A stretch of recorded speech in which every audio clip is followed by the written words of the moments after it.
Yeah, I'm just setting up. Let's see. I'm kind of late. By an hour, but that's fine. Plug in the microphone, plug in the network cable, check Twitch dashboard title. That's a good one. I haven't done that.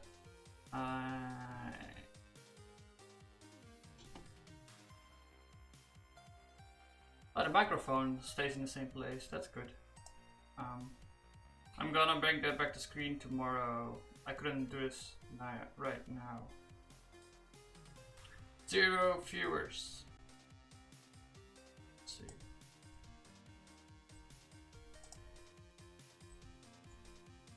That's nothing. Haskell, Reflex, I want to do SSR. No, we're not gonna finish that today, so. Let's just keep that. Yeah. What else? Open OBS, so Shaika, we did that. Close unrelated stuff like browser tabs. That's a good one. I don't think too much going on. I was watching, well, yeah, I did my errands, but I didn't do one. Because, let's see. Stream has started? Yeah, I'm live. Cool. Am I science technology? Yeah. So I did my errands, but turns out that we didn't have a box to put in the screen, so couldn't send it. Too bad, man. Too bad. That's fine. I want to send it. So I'm gonna drive it tomorrow, but they're already closed, so I couldn't do that. And then yeah, I watched. It's really addicting to watch other people program. I watched Echo Hack for a bit. It was fun. The chat with his followers and stuff. Pass, yeah, that's fine. Open up chat, that's a good one. I closed it, I think.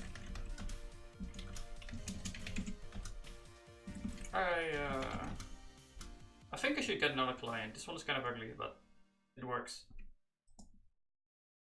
I love the Java. It's Java. Just random Java everywhere. Yeah, Echo Hack is still streaming, but that's fine. It wants me to update. No. Why does it even check? It's annoying.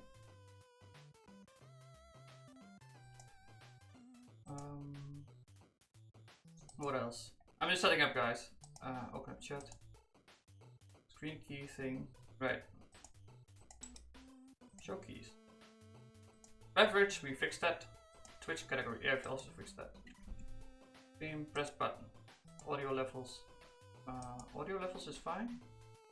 I think so. So who's here? Another T viewer, Cash Bear, Kufrenon, Lurks, and Tate. Right. And you guys can't be bots because it's not allowed by Twitch. Do we trust rules? Probably not. So let's see, everything is closed. I can show the hack screen. Hack screen. Alright, let's go. We can just continue, I think. So this thing should go to 8. Yeah, we're just gonna fix those errors. Error.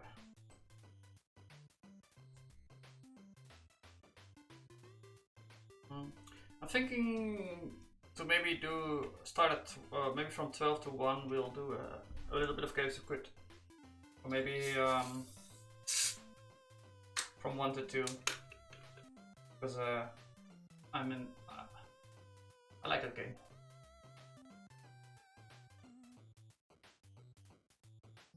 Actually, speaking of which, let's look at the category, see if anyone's streaming it. Looking around at Twitch, like a pro. If anyone's streaming it, I'll just host them instead. Yeah. I wanna fix that monad stuff today. So, like, I wanna continue with it. But I'm fresh up again. Let's see, we're in private now. So, make file watch. Right. And send. Considering banning that bot again.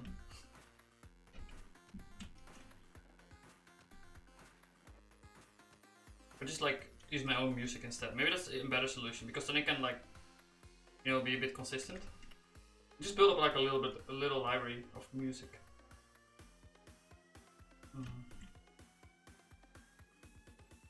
For the send stuff, yeah, that can be on 3. And what do we have here? Oh, this is already sending. Okay, never mind it. Oh, you should also run it.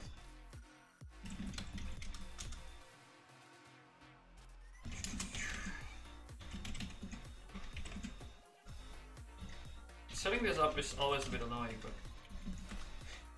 just use Docker, man. I actually looked into Docker and Nix combination. There is a combination, but it is not really easy to hack around it because it's still new,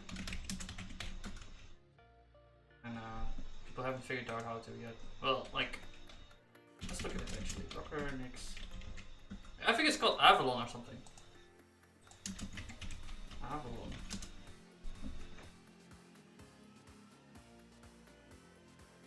No? No, it was called I started though.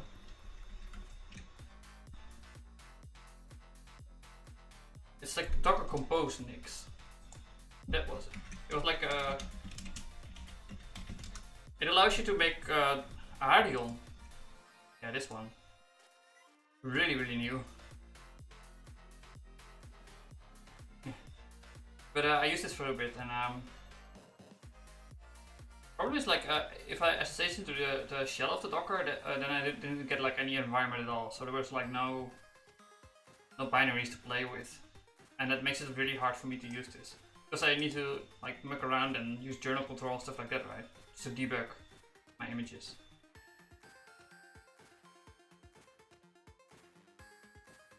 I tried using this for a client, but didn't work out. Maybe I'll use this for raster one day. But I don't need to right now, because I'm just alone. I don't need to work on any dev experience. Everything can be hard, it's fine. I'm the only one. So it's only hard for me, not for colleagues.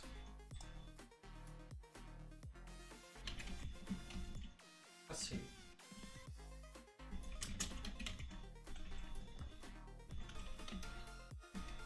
Let's start building. I think we already did, but that body. Ah, right, we have that problem.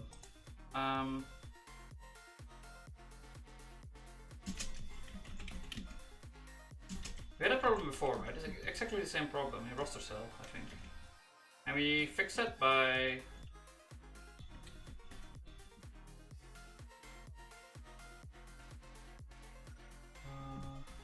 Lobby vent, yeah, we used onClick here before.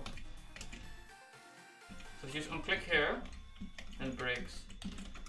And the reason for that is onClick pins down the monad. Or the reflex actually. Not the monad, but the reflex.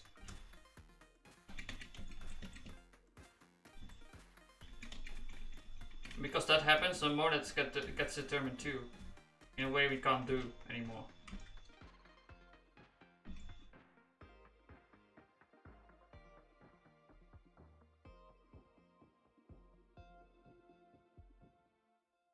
No, you're a roster cell now.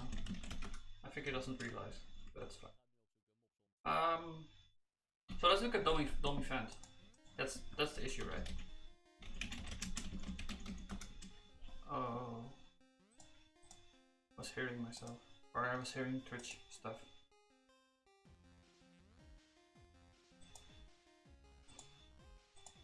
Look at the little burger thing. Oh, it exists! Another T viewer, Cash Bear, Corvion, Lurks, and Tate. Yuppie yuppie. And we go deeper. I know, it could be the case that the people are watching anonymously.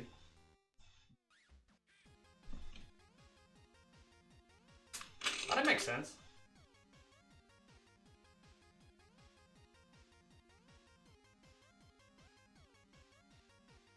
Like not have a Twitch account, and you can chat here. Oh, the thing is not charging. Bad.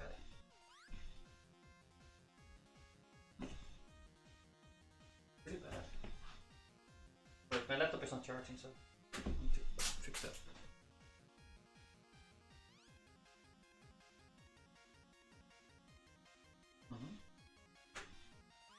A sec.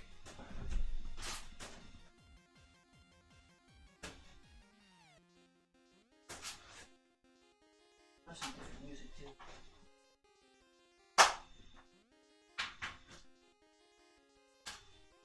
Listening to this crazy shit all day.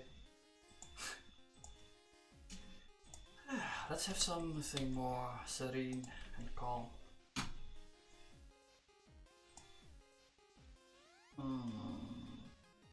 Epic? What is EDM?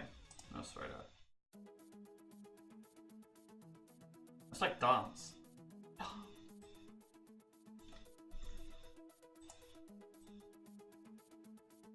Ah, we're charging again, nice. It's blue. Blue's good. I don't know what I did, but ah, this is what we did today. Filmex. And this is what I was looking at. Audio! Yeah. But it's really promising though, because it makes starting up much easier. Via Docker Compose. It's like the most easy environment I know.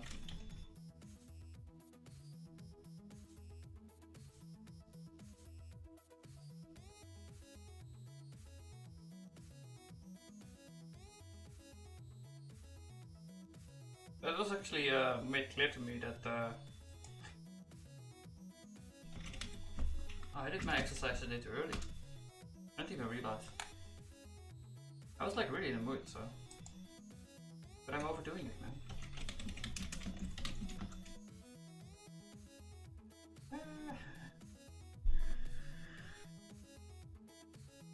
That's weird.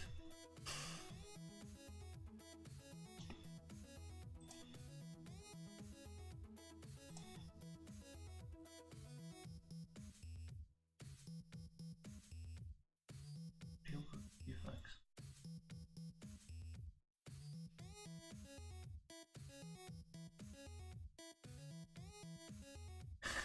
Oh, it's on the first page.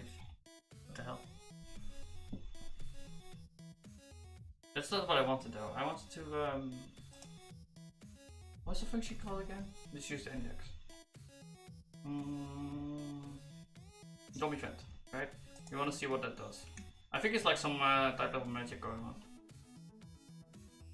Index.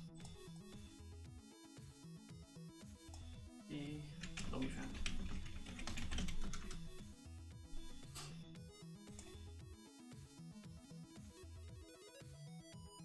Yeah, look at that. DOM event type.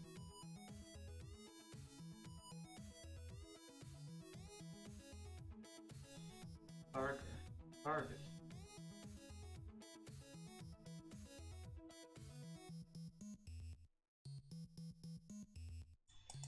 It's event, DOM event T.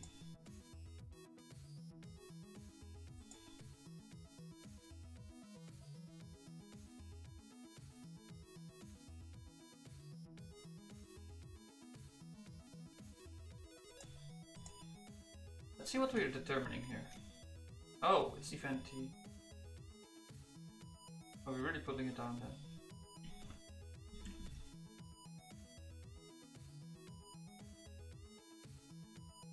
So it's expecting event T, DOM event type, target event main. And we're doing DOM click. Target is DOM L, that's the problem. So what we need to do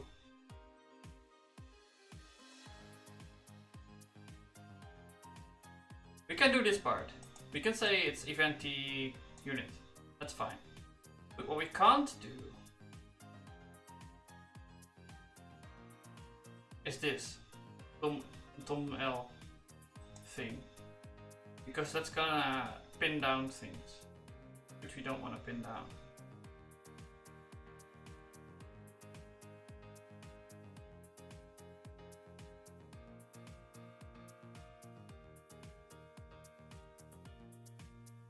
So we're just gonna copy this over. Damn it, it's fucking obnoxious. Event name, event name. Don't click. You can just do this for don't click.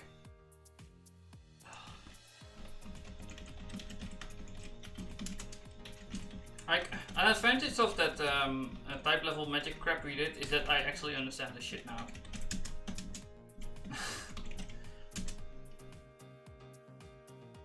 I kind of know what's going on. I'm not sure if I'm happy about it, but like, I would rather just everything worked what I made, but we can't have it all. It just works.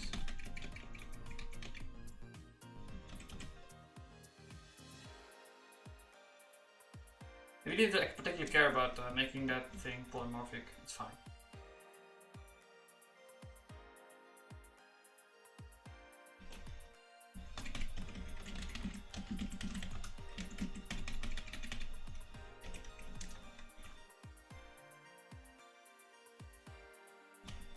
What's the point of this function then? That's a good question.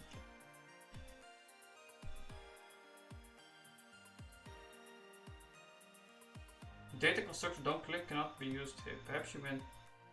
No, I don't mean to use type and type. I just want to know what kind of thing don't click is.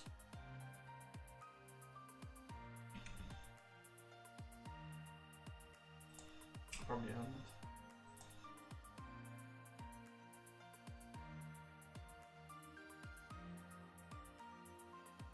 Don't click. What could it be? It's re-exported from this massive module, so it'll be hard to find.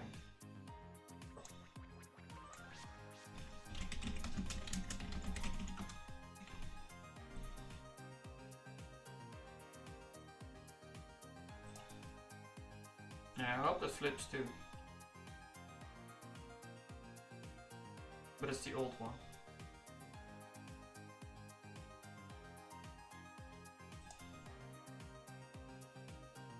It contains everything. No, it doesn't.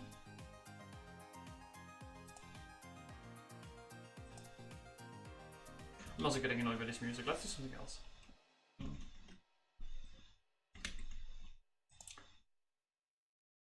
Liked. Pretzel offer. 86 hours. Oh, it also contains how many hours there are. 2.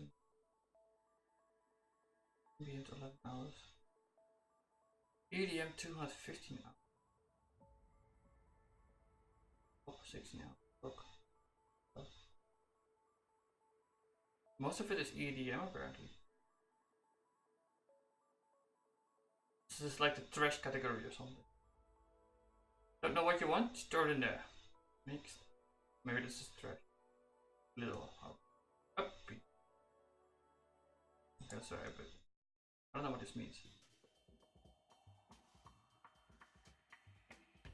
Oh, it's jazz! That'll be good. That'll be very good. Yeah, we can do jazz. Let's see. So what we want to know is the type of that thing. It will be really easy in GTI, but getting to GTI is a pain actually. Nice setup. Let's just delete that thing then. Don't use on click. No, I need to figure out how this works for the other thing. So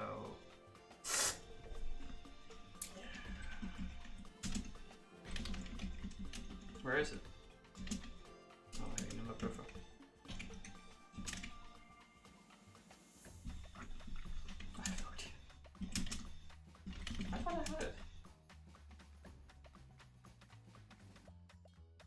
dot click.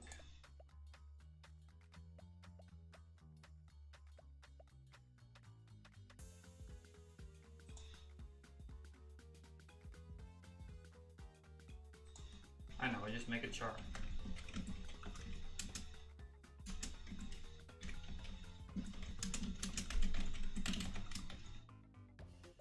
It's a professional way of figuring it out. It's a science fault. You can be undefined though. Just a.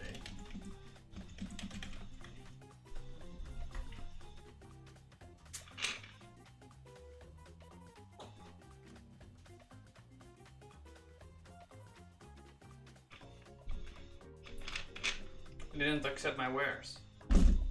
Please accept my wares.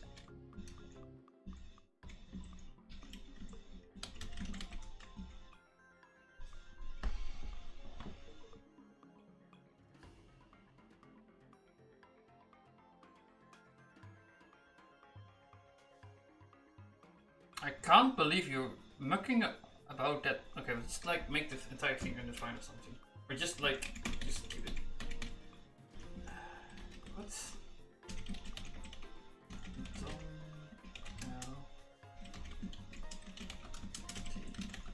Okay, it was this way. It's fine. And now you're gonna fall over this thing. And I know what type is. Don't event thing, don't click that. Thanks, man. What was that? So it doesn't even have a type, it has like a type computation attached to it.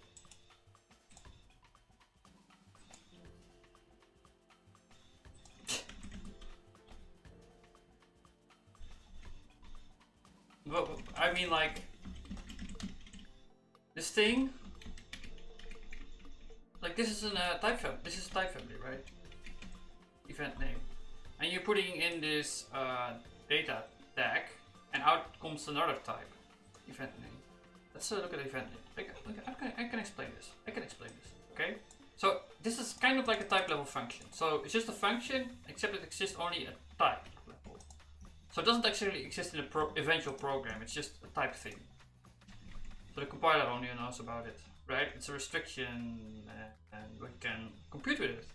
We can let the compiler figure things out about it. Right. So with that in mind, just assume we can put certain pieces of data also at type level, and you can pattern match on those kinds of data.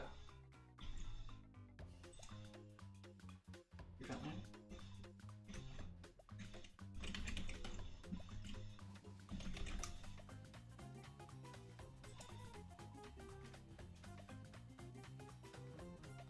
Yeah, so these are the constructors, and you just pattern match them on that, right? That's all. You have on click?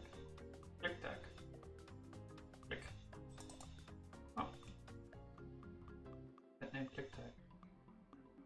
It's a data. It's a data that produces a type. Oh. Weird way. It's actually. Oh. That's new to me. I didn't know you could do this.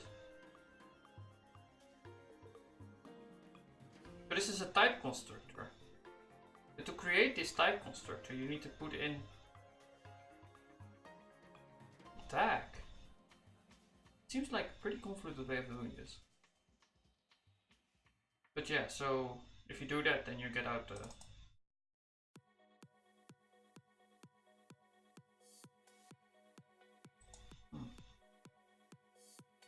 We did it, right?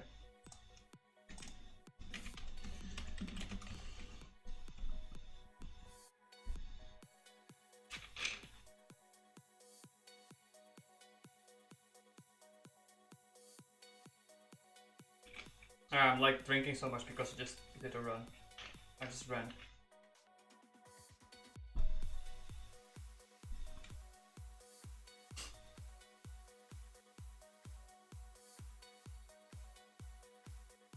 What? But you just told me. What are you doing? What? Didn't everyone see that?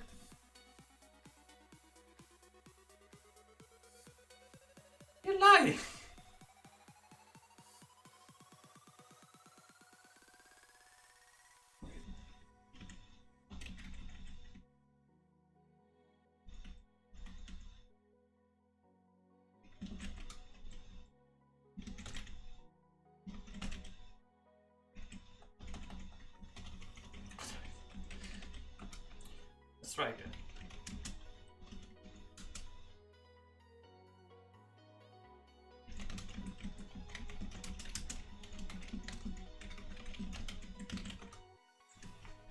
I need to get a type class back too. Goddamn liar.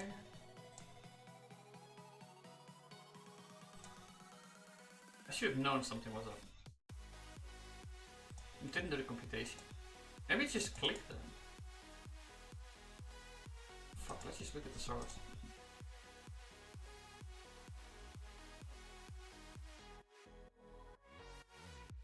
Yes, just click then, right? Let's just do click. Click as a data, maybe. You can get it by doing that. Or something, I don't know.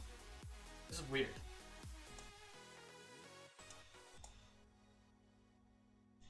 But where's the Tommy event thing? Okay, we lost it. Don't worry, we can get it back.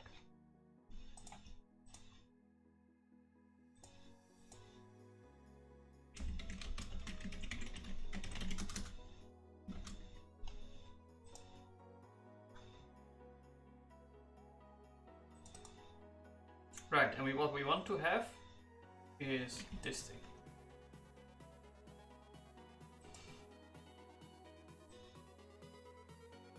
We're gonna just like weaken this restriction.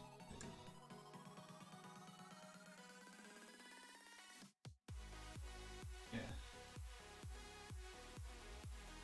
This restriction, right? And we're only doing this to figure out how this stuff works, so we can use it in the other one too.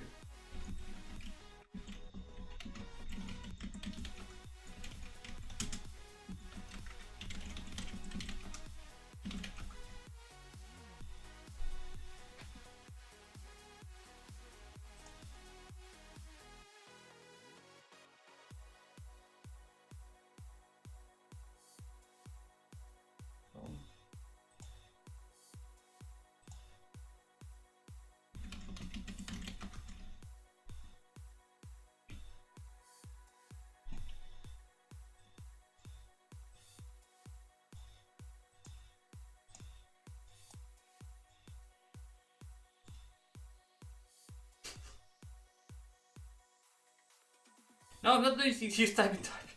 Terrible advice, man.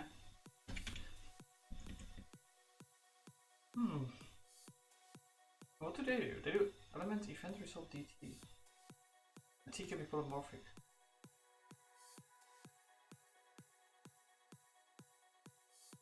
And name. Okay, let's just delete this one. Figure it out for the other one. This is stupid anyway. Nobody likes you.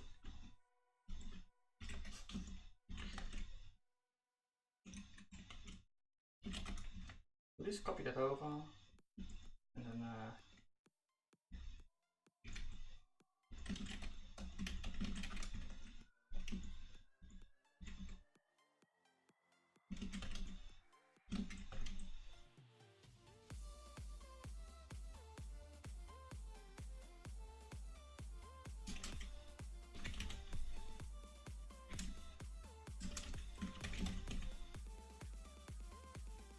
I need to reset my cache.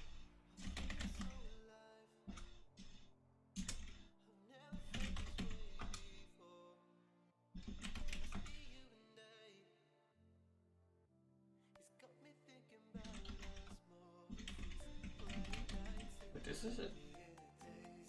Oh boy.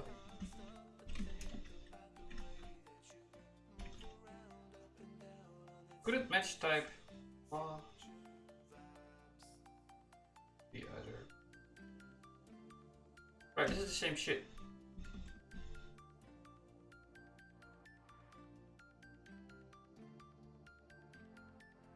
But what's the type of TD either then? That's actually L other, right? L other.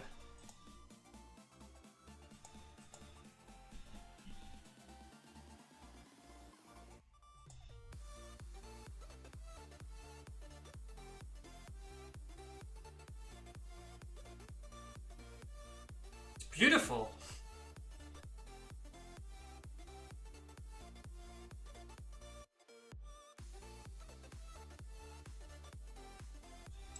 Why didn't I think of this immediately? What's wrong with me? Tom L. Like an idiot, I fell for a trap. No, it's like this. It is actually like this. Not boys and girls.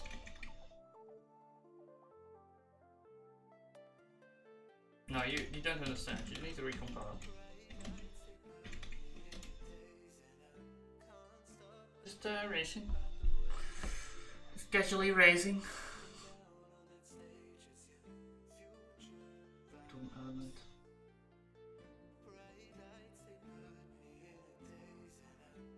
Defend yourself. Don't defend yourself. Don't call base. I'm obnoxious. Let's not do that.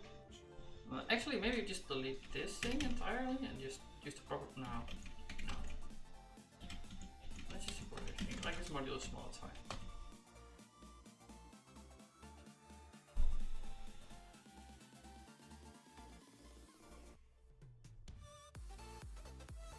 Yeah, I'm not gonna deal with them click. But it would be nice to know how to replay it. So let's figure out where it is.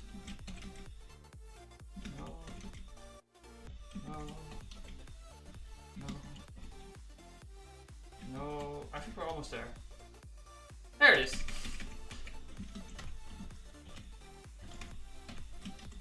So now we have it in buffer and D, I think. D, right? Yeah.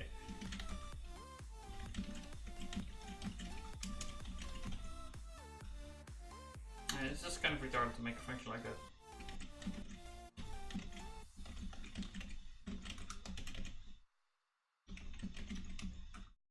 It's just like doing one thing, and it makes it even worse.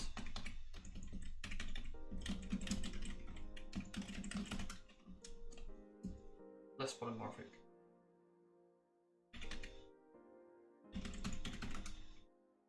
Yeah, fix you, man. I fixed you.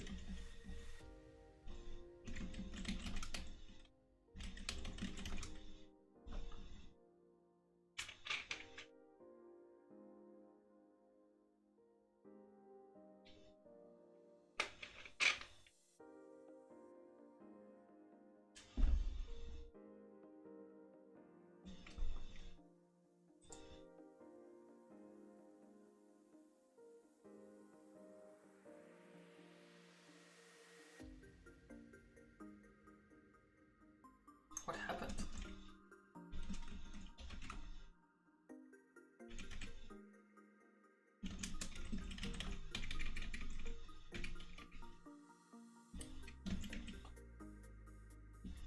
I backed it up.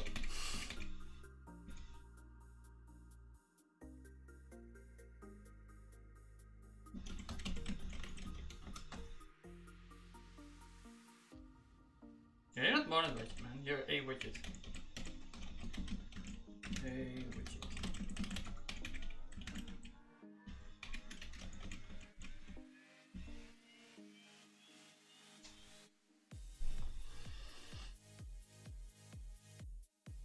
Input.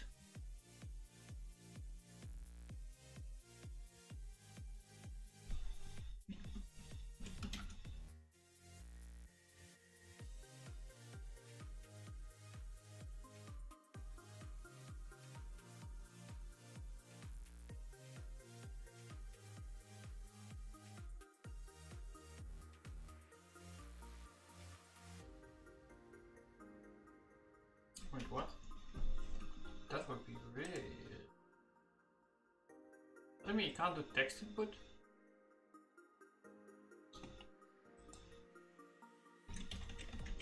I thought that you said everything on pre-rendering. Well, I kind of assumed. You didn't talk about it. I just thought like, that makes sense, right?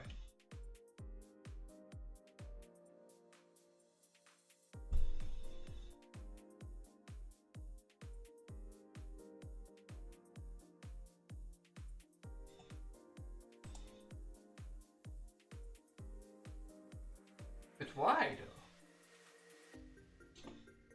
Can we hack it? Like maybe we can just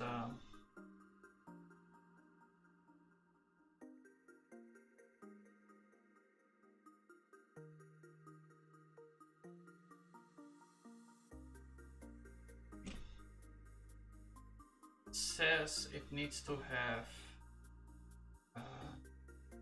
DOM builder space to be equal to GGGS DOM space. I want to get rid of that.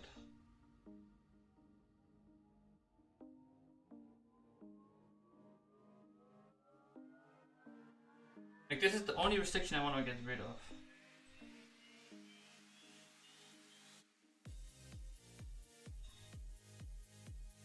Like are other people using, are other things using this? Is there an easy way to search for that stuff? Oh yeah, a lot of things. Why though?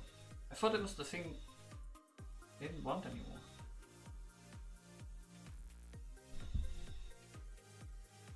Dropdown wasn't needed.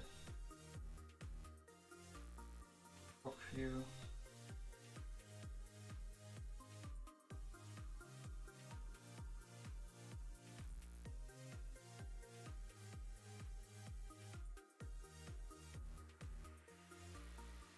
I mean, I don't really need it though. Like I can just like hack it together myself. At this point. I mean, I have access to the attributes of L. Increase anything what I want, basically. Their API it's kind of dubious at best. It's so fundamental part of my app. It'd be better to just fix this. Create an input whose value is a string. By default, the type attribute is set to text, but it can be changed using the text config field. Note that only types for which the value is always string will work. Types of values maybe null will not work properly with it. Okay, so let's see why it's doing that.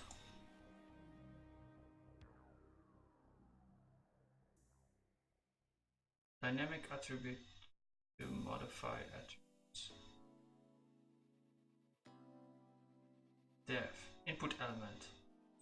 That's a problem. There's an input element.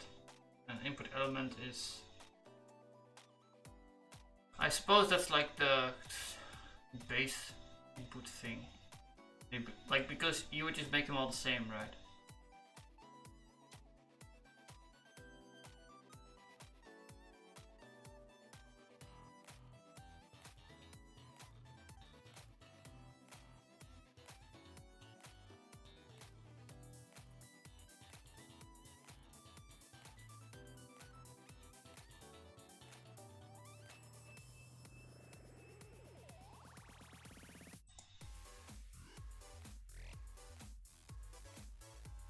That's an input element. It's like some internal marking.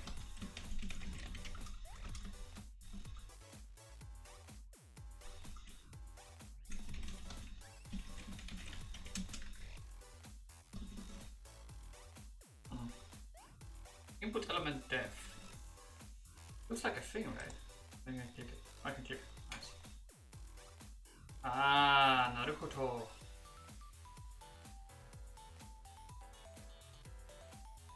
DOM builder space m prime is equal to DOM builder space m.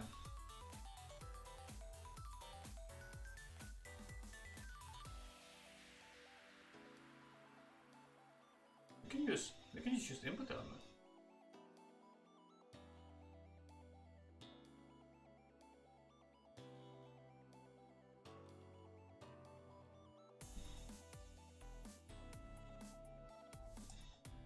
It doesn't have that restriction.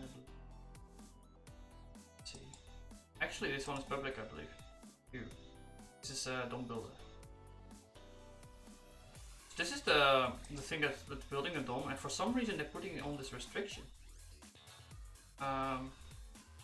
It may actually be worth to fork this module and try to just to remove the restriction everywhere. Or well, before doing that, we actually just gonna copy this code and remove it. It'll be easier. But if that's the case, I'm just like gonna make a pull request for them and delete this stuff. It's stupid. You do this entire polymorphic thing and then just saying, oh yeah, by the way, you're equal to this at the end. Why are they doing that? They probably had compile errors and this was a fix, like a quick workaround. But I can still kind of be polymorphic, except the things that just didn't work out. Maybe they forgot about removing this. Type equality, man.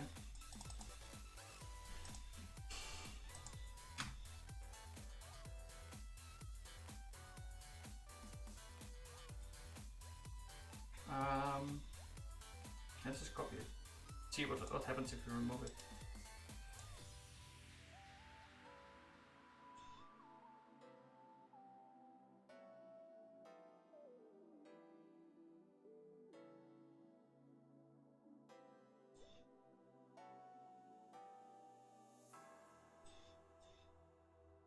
Let's see. So we have a new text input here. Text input prime.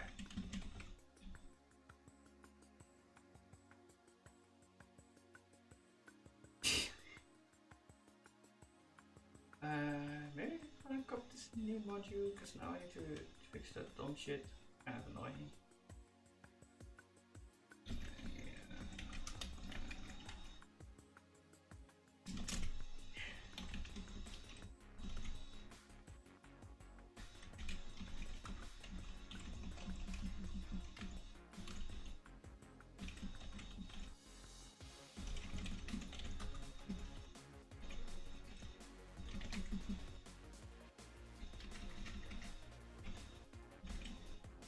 So now I don't need to rename it here.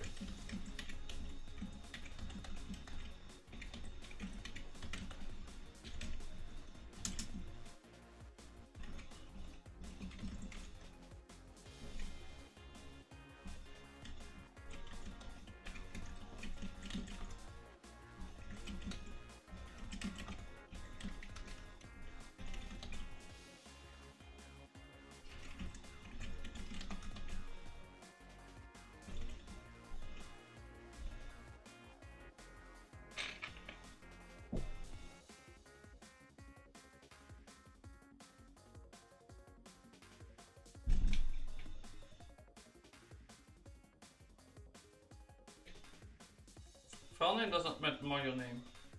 Raster frontend widget name. Right, we need to add those three.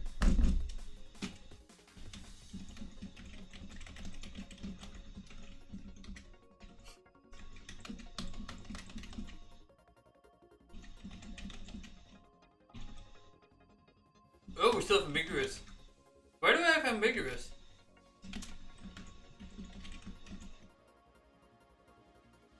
Yeah, this is supposed to be ambiguous. No, this is not supposed to be ambiguous.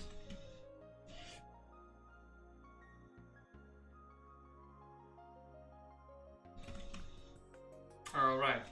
You think this exists, but it doesn't.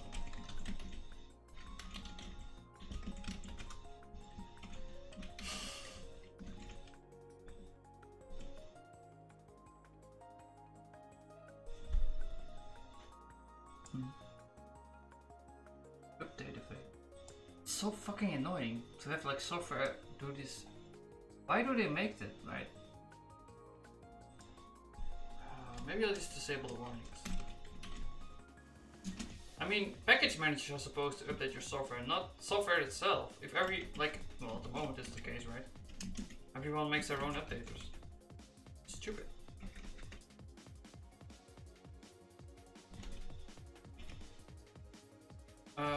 I want to do GHC options GHC. Best option. This is how to disable warnings. And you can be very strict in your own projects, except at cases where you're just fucking around like here. And then disable them. So we want to use this in the input. And we're gonna remove the restriction and see what happens. Actually, we're gonna do it. Yeah, this is wrong, my dude.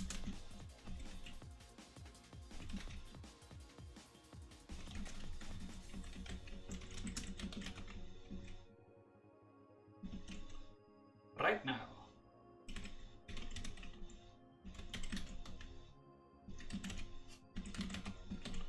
Freaking noobs.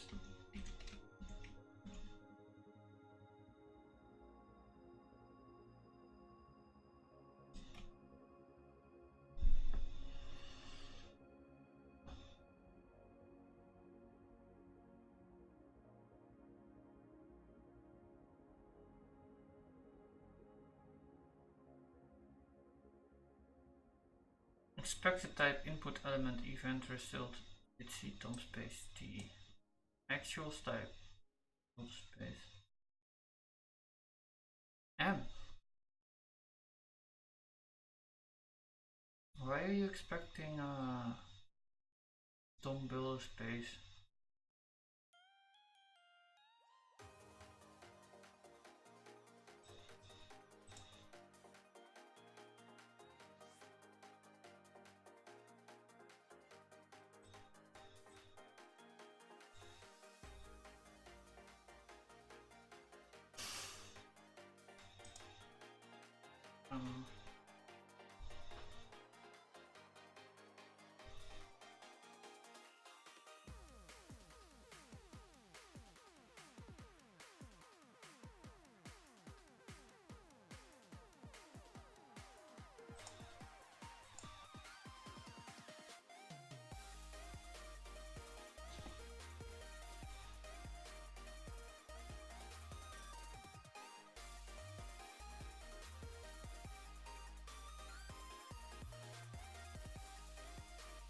Module is this?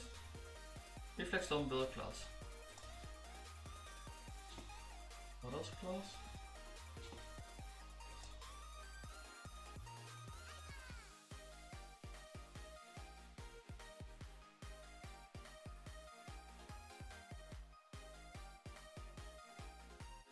Multiple don't builder.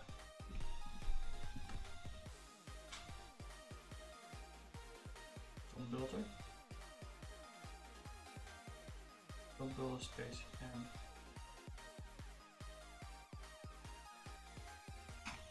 very good all. Because we're returning text input t, we limit ourselves to text input config. That's the things that are putting us down. Let's just get rid of it then.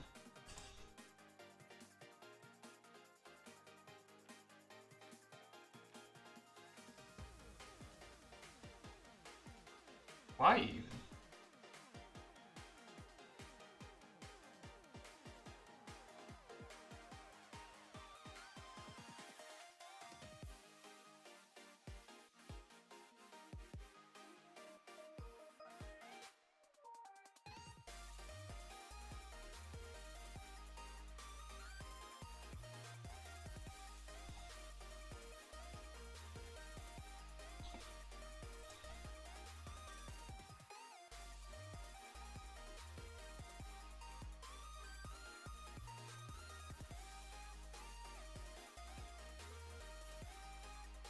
What?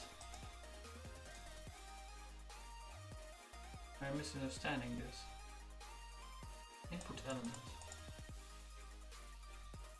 Input element config. Build space m. We're using def.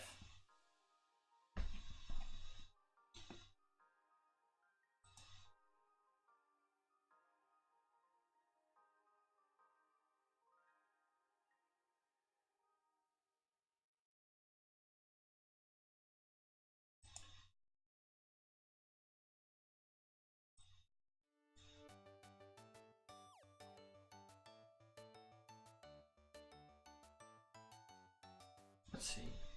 Let's get rid of this. I don't know what this is. Initial EZ value element config modified output attributes. Let's get rid of it. Let's see what happens.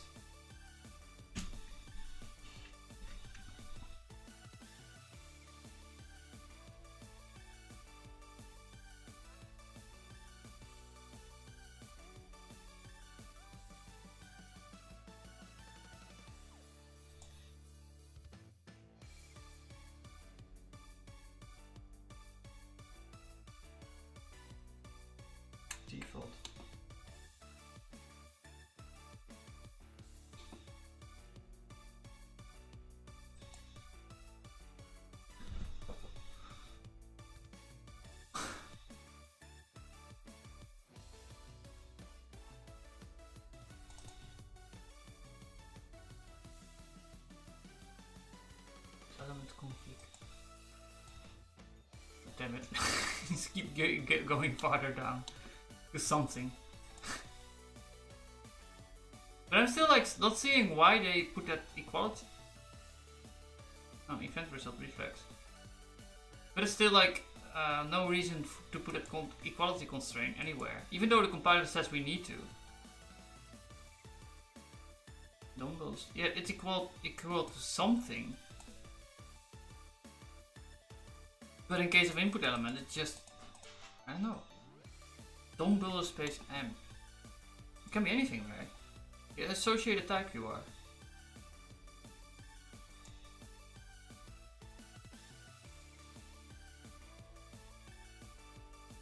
And out comes an input element. And that is shit. So basically, like, what they're doing with Reflex is they're just filtering these values. Because they have the value, and then you also have, like, you know, because it can also be checked because it's an input. So you have all these possible scenarios that can happen.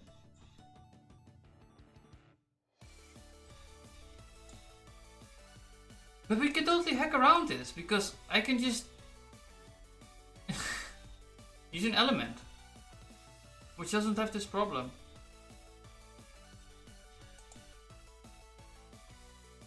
I think, at least.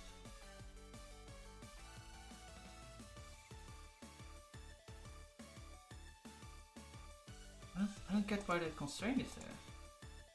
Well, it's asking for it. I see that, but I don't think that's the issue. Expect type event GHC dump space T. Actual type. Yeah, that's what we want. Don't build. So it's coming from something else. We are already expecting. GHC dump space T for some reason.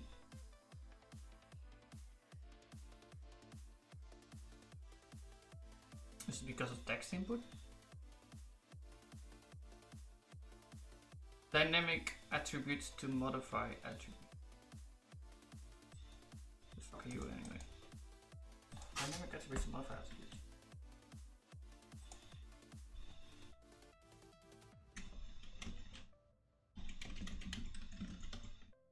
Alright, that's why they put the equality thing on it. Let's see what that is.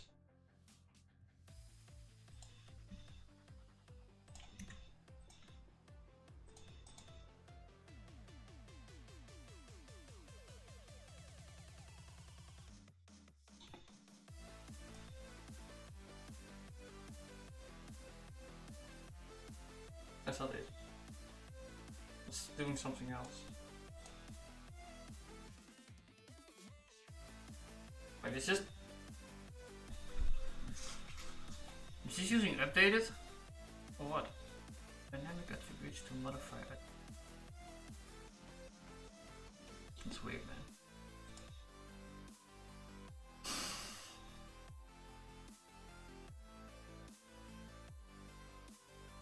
I don't know what it's doing.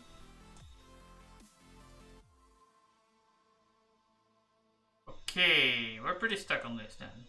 I didn't expect that.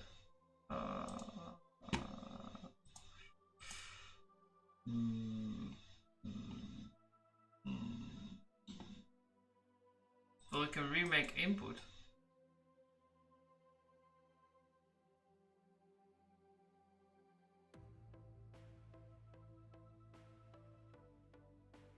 They all have this restriction.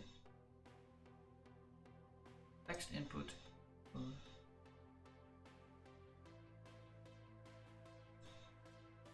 Range input has it, but like dropdown doesn't have it for some reason.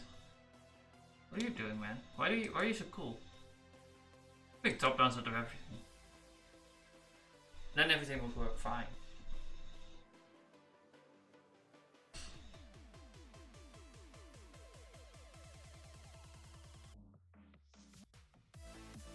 Text area has it too. Let's just make our own. I think it will be fucking inefficient, but We're not using that many text input anyway. No, I don't think it's even that bad, because we can use capture the key presses and make our own little state and stuff. It's just so stupid.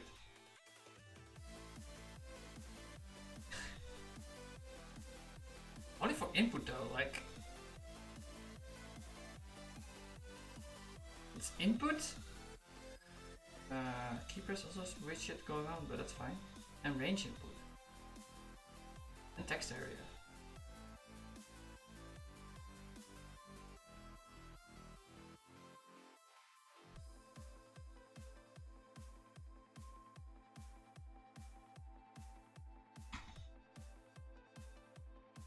The link to the W3 wiki? Does anyone use this? I also use MDN. I really like it. Oh hell. Let's see. Let's see what they do. Like, I don't... The compiler is asking for... No, the compiler is saying, like, you're being too flexible. You need to be... I'm expecting you to be more strict. Input element. But you are so flexible, man. Why are you so flexible? I'm saying, dude. Expected UC, don't spec. Let's just do some random shit and see what breaks. The first thing I want to do is get rid maybe of...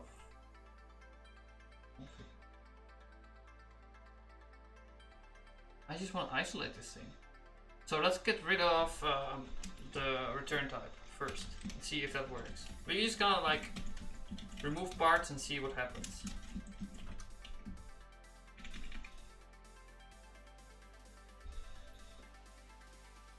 Like maybe the compiler will change its mind.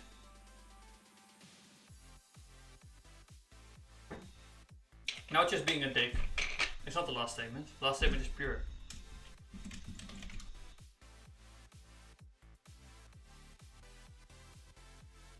And that's because of the build setup I have. But if you're Haskell curious, you shouldn't have to have this problem I have, because you don't have to stream. Like, and I'm doing this just to make it faster, right?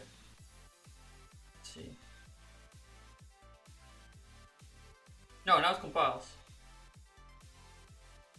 This is a different module, right? This is the other one. So apparently it thinks this is fine. So it's totally the return type then. Which is good, like, we limited our search significantly. We don't have to care about this shit anymore. But I want to check out what the lens stuff does too, so maybe we're gonna try again. And return and cure, by the way, is the same thing. It's the same function, basically. Just for historical reasons, it's like that. The return isn't like the classical return from other languages. It's a function. It's a function to put shit in containers, like applicative or monad. I'm not using return because it's confusing for other people. Just use pure. It's just put it in a container. We put it in a monad, right? We put it in the end, the nothing.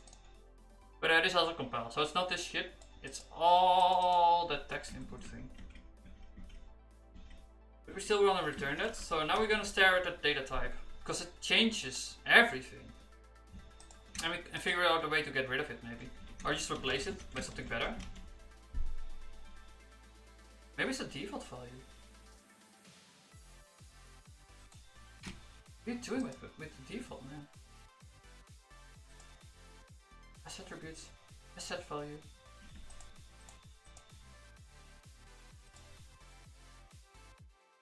I'm looking for implications. This is an implication. Type set value.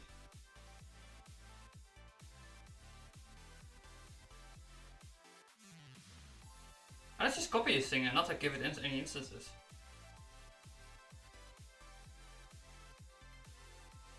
Let's do that to see if it works. And then we just like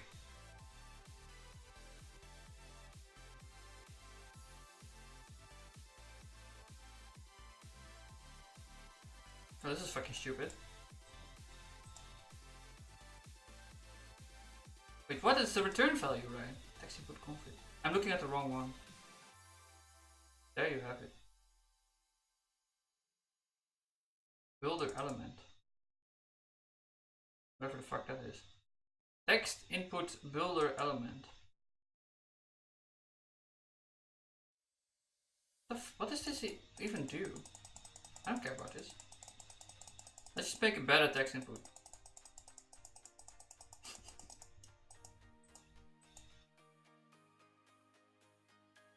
I think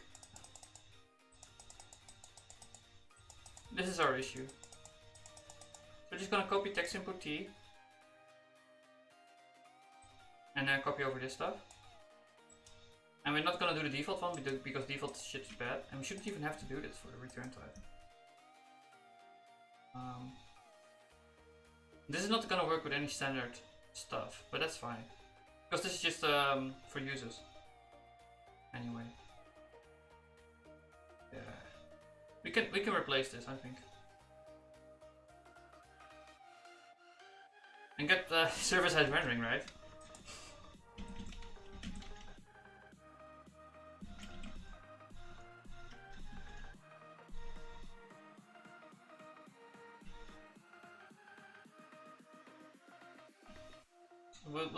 We'll do this one too. Maybe this type thing too? I don't know. I don't know what it means.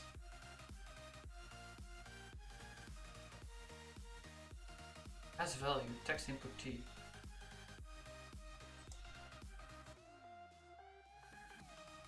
Right, so it's a consequence of this shit. As value. Right, it's lens stuff. Right. I should have used that. I didn't know about this before. But you can make lenses like this. It's not even a lens, what the fuck?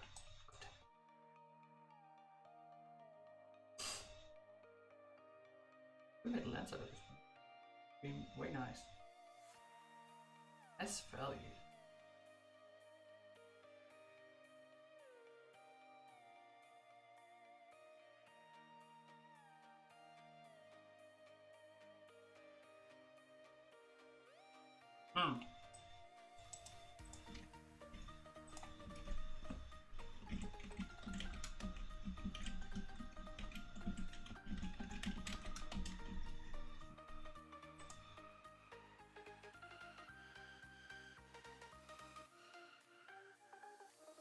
Has dummy friend.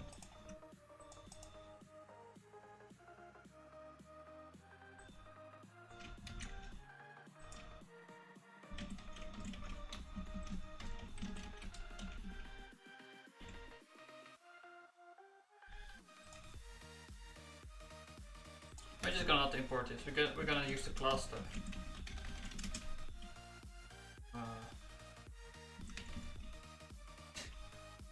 Well, we have Reflex and we have DOM builder class for it.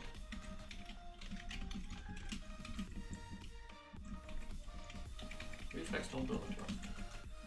That seems legit. Probably like a real thing, right? Yeah, look at that.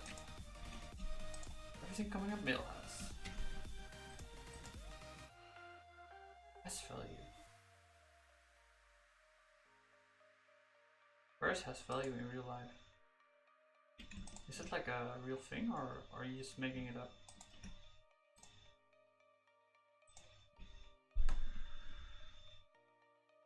Has value. Reflex DOM widget input.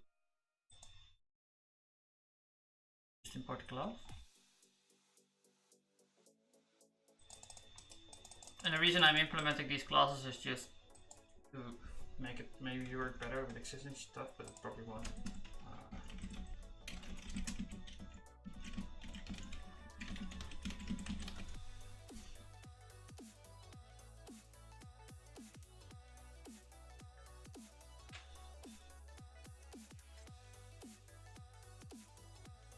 PCGS DOM space. Good, what? Are you tricking me? As DOM event. No, you don't have dummy fent. That's the issue. Yeah. We don't need that. We just don't need that. Dummy fent. That's our problem. We should just like. Well, we'll see if this works. If this works as server-side rendering, I'm gonna make an angry pull request and fix this shit. Just get rid of this entire class. It's stupid. It's well, at least for text input, it's stupid. No, not has value. I'm lying. No. As dummy fent or something.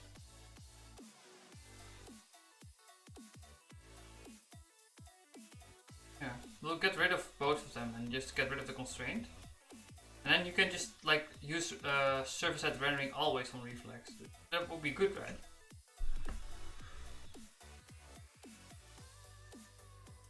I mean, that would be really good.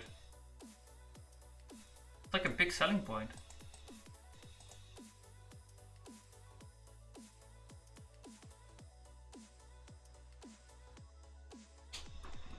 And you have like video evidence.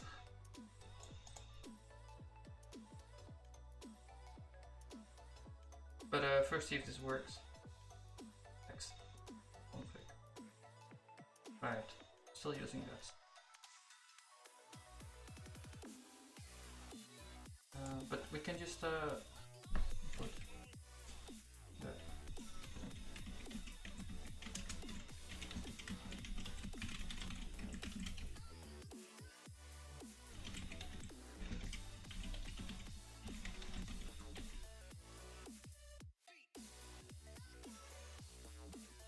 Value.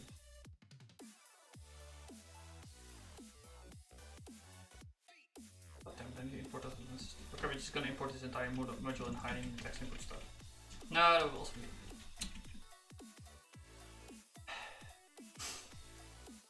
This is annoying. Just return it undefined too. Like you just return the existing one and then keep that other thing undefined. Lots of ideas, man. I promise I'll never use it. No, we're gonna do it like this. We're gonna like do it like this and everyone's gonna like it. Or maybe just rename it. That's another idea. Yeah, let's just figure out the name classic. Or just import this thing as qualified. Yeah, let's do qualified. It's not confusing at all.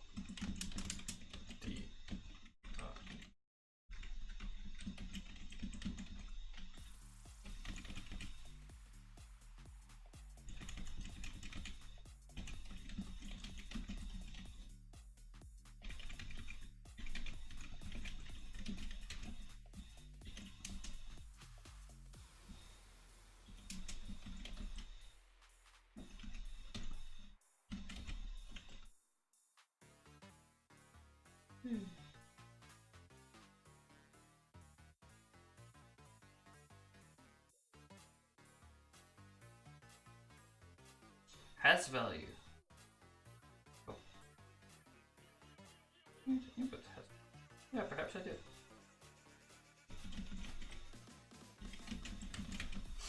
So polite.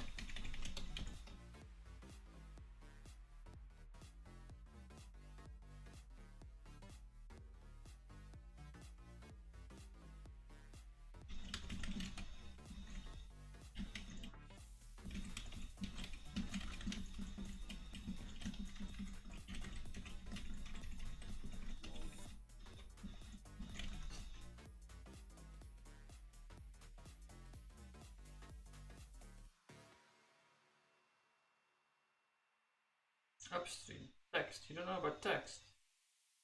Right. We don't like text here. I like text or text.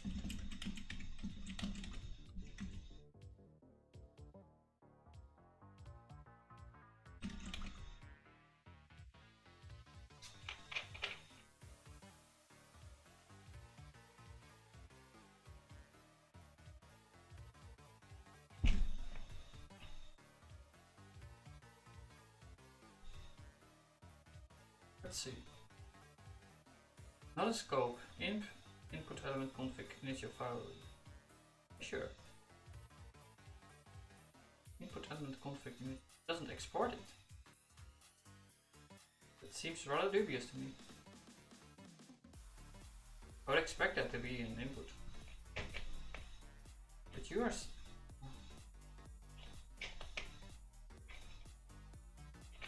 Input element config. Input element config set value. Right, but you were also lying to me because we composed it at the last one and it mixed up all the polymorphism. So let's try this. There's more shit in my cup. So you're saying it doesn't exist. That's so. Dummy vent. Why didn't you just do? Oh. I just wanted to say, like, why don't you just put I in here? But they do.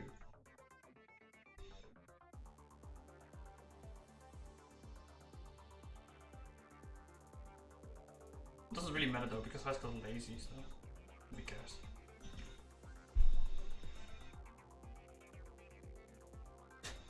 You do all this work if you want, man. We're just gonna look at it.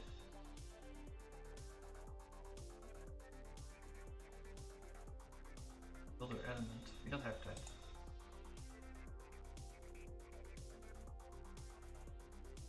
That's how you tricked us. Builder element. I.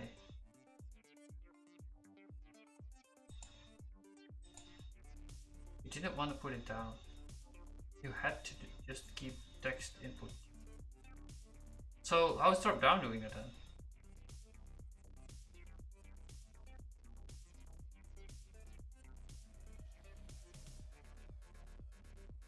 They must be more clever because they can do it and you can't.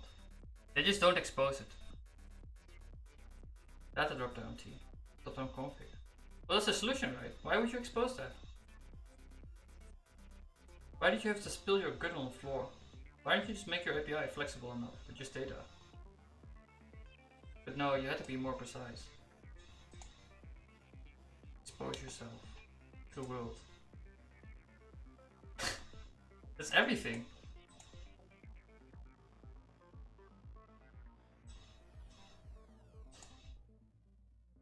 You probably don't want that anyway. Raw input.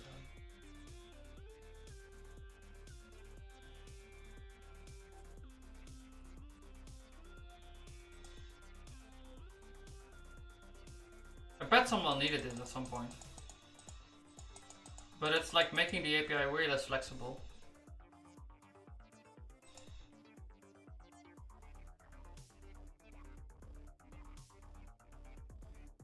Not in scope, text input builder element.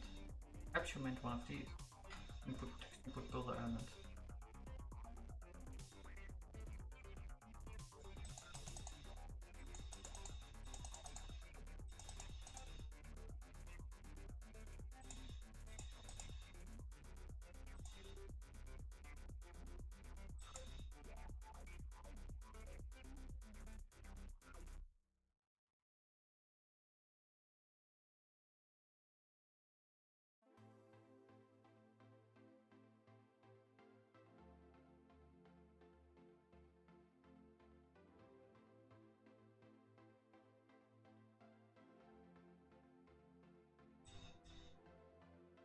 Not in scope text.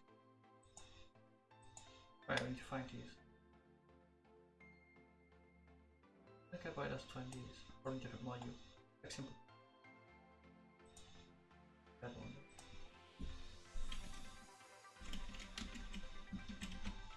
I'll probably fix this shit up too, because now it has a value to assign.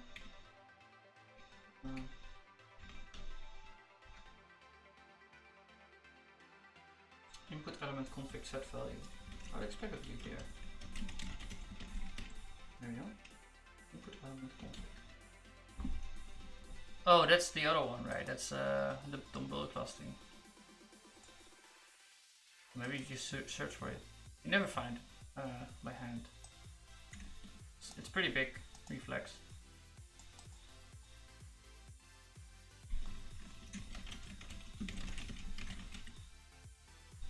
It's in a class. Does that just import everything from here? Oh, that's why it's complaining. It could find it before, but not anymore.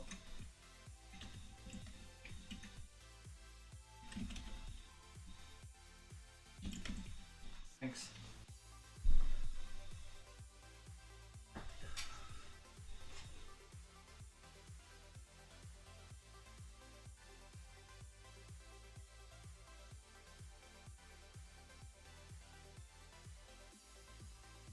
Element config modifier attribute. Probably also in yeah.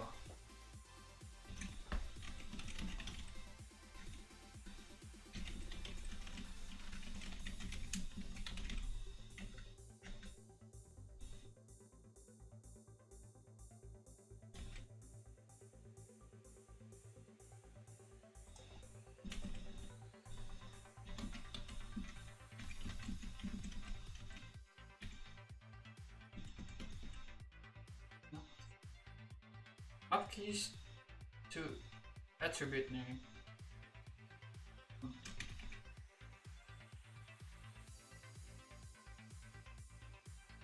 Text value. I don't know about text, only text or text.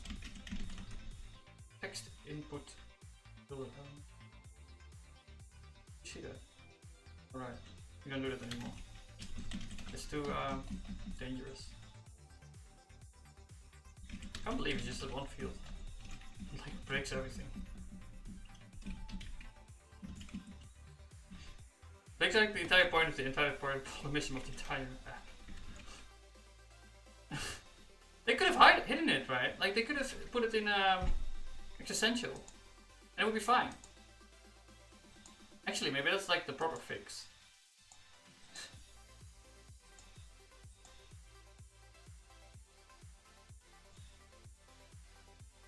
Where is it? I lost it. Come on, man. Yeah, it's in here.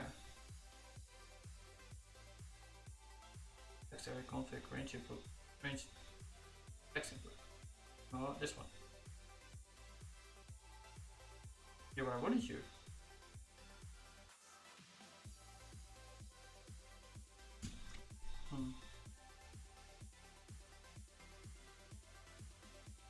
Upstream. Couldn't match type, DOM event type. Also tag with word. Expected type event t word. Actual type event t DOM type input element R0. Build space t key up type. R0 is ambiguous. You're saying you want ambiguity in your life? I mean, I can give you ambiguity. I think it's just variable with the scope def. Imp def? Yeah, maybe I did.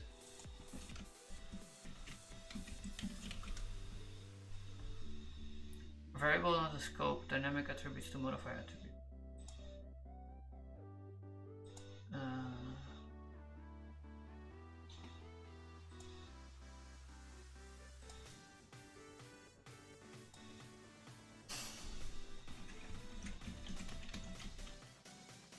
DOM's basic. You can import basic too, right? You don't care about that. We need to have input qualified because we're replacing the function with a better one. With a better one, probably with ambiguity. Now I look at it, but maybe not. Let's see. Let's see what happens. Hey Sky Bro, what's up, man? Dynamic attributes to modify attribute. You're lying, man. It is in scope. I just made it in scope. Doing Haskell again. The true language.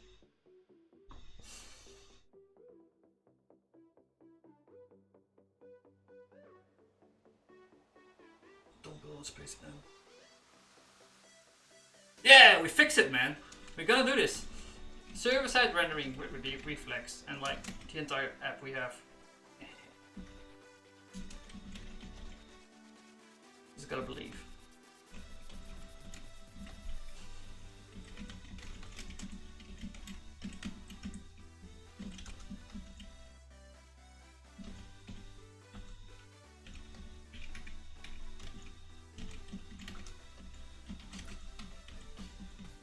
Fixed it. I'm happy. I just like replace an entire part of Reflex just to make it maybe work with server-side rendering. I don't know if it actually will work, but I think it will. I believe.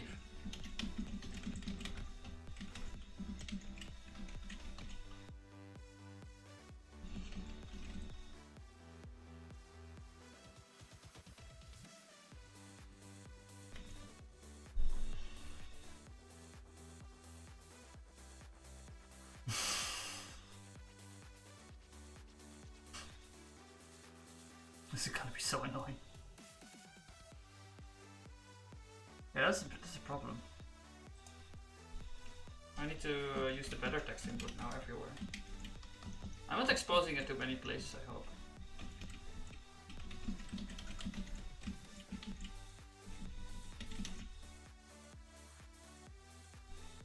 Finally decided to use my ergo docs. EZ. 0? What do you mean? Oh, we fixed it.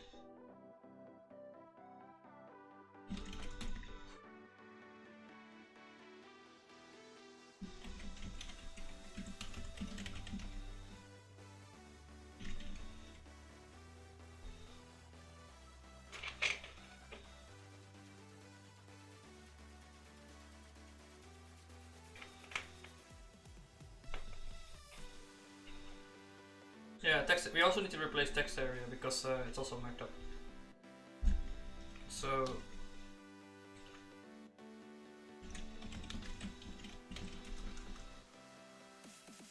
I think sliding input too. I'm not sure if I used. I think I used that too. That's fine. We know how to now.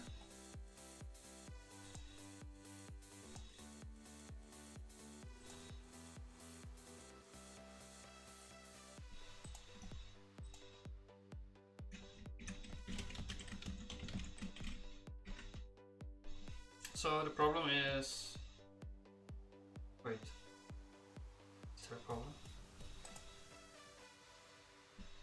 Hash value, that's probably, no, that hash value, it was the other one. No, it was, eh? There, maybe not marked up.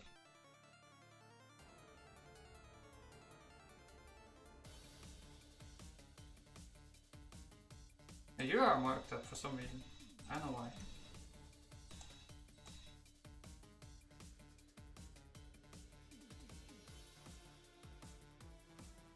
Oh.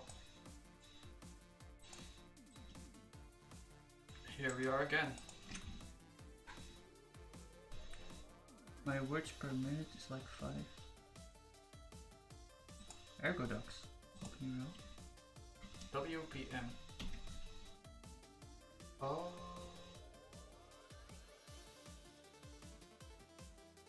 Is it better? I think a colleague had something like this.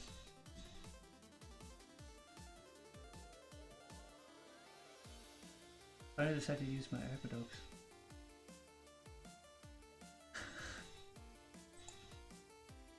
Is it much better? Like, would you recommend this? This is really cool. You can like program like a god.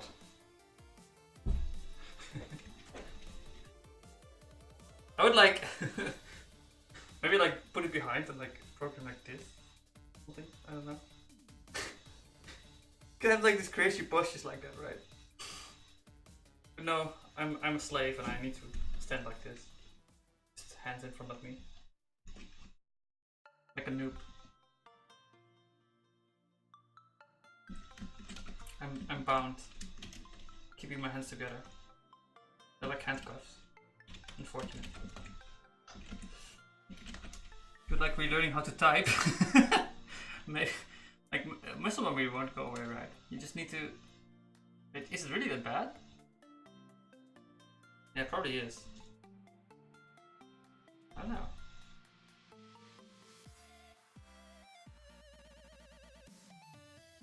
I think I can.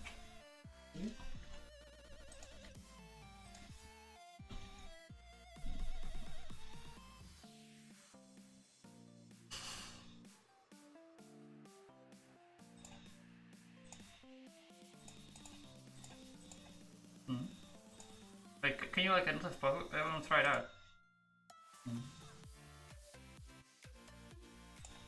I'll just disable JavaScript. Let's see. How do we kill you? I hope it shows up now.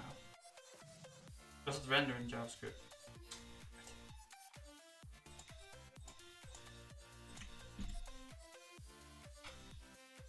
I wanted to try, man. I killed it now. Why are you loading, man? Add modify. Oh, that's right, man. Why do you use these pop-ups? Coding work in process Haskell. What is Haskell? Hey. Naruhodo. Oh, you can make your own.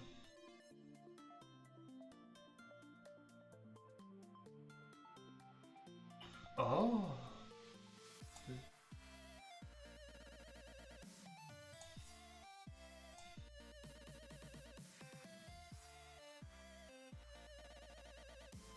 This is my escape, man. I've Oh, it's your config. I see. The process, yeah. And flash it. I just wanted like to see how fast I can be with the mouse, but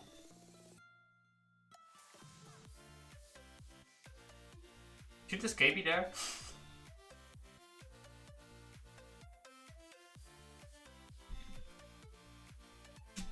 I use space to open up the little menu here. It's from Space Max.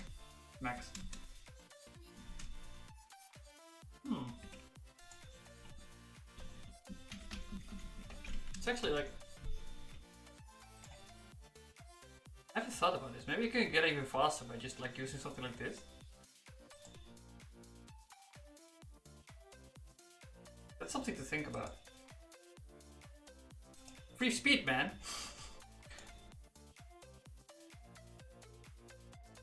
Yeah, this is kind of like Space. I used to use SpaceMax, but I didn't like the instability, so I switched to like native Emacs, and I've been loving it. Now it's really fast. But yeah, you can also like do great stuff with SpaceMax. But the config is really similar to it. Oh, even that thing. I never use it though. It's like a quick jump. Right. I can select a tag, like for example. Like that. It highlights every character you select. You need to do double space and then you do like a character and you can jump to it. Like H, you jump directly to it. I think it's called Avi or something. And it's also in SpaceMax.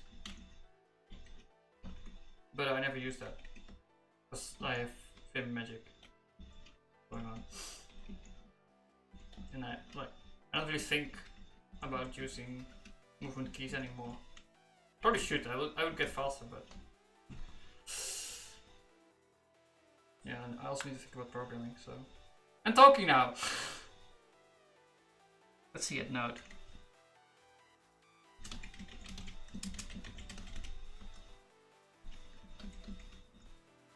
Maggot is the best. Yeah, I like it too. If it works. I can do actually more stuff in Maggot than I can do in NativeKit. You can do also like these selections and stuff.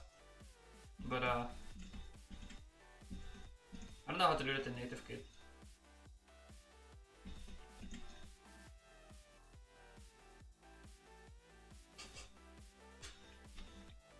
Maggot taught me things I didn't know. Let's see. Note.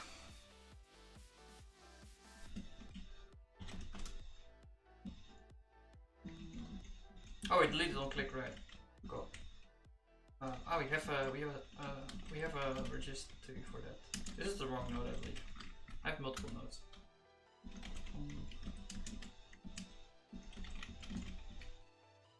So that would be W and D. Got a D. And this thing is like attach a behavior to an event. It's kind of like ice cream cone, except it works on reflex stuff.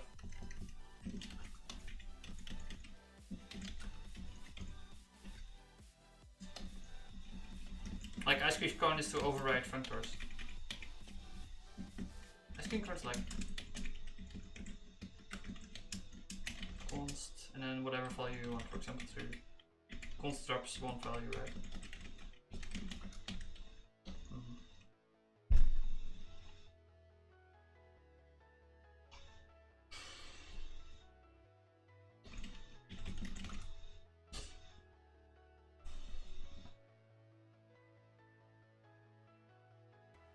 Yeah, I need to fix this, but later. Text area. Wait, node area. I think this thing is like entirely encapsulated anyway. Maybe you can just hack input. Now, I probably should do it right and just replace the thing.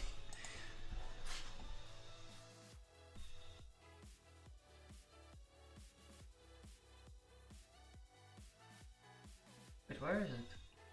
What's this one? You're rebellious. I'll keep this in mind. Let's send it to myself on WhatsApp. It's a great idea.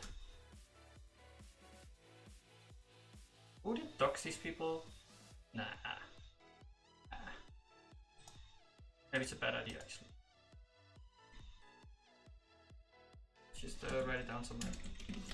It's fine. We'll find it later.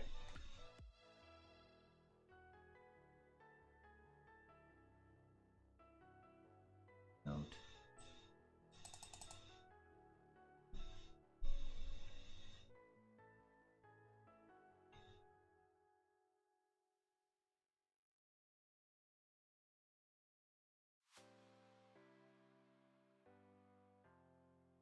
Did I make this up? Yeah, I deleted the element again.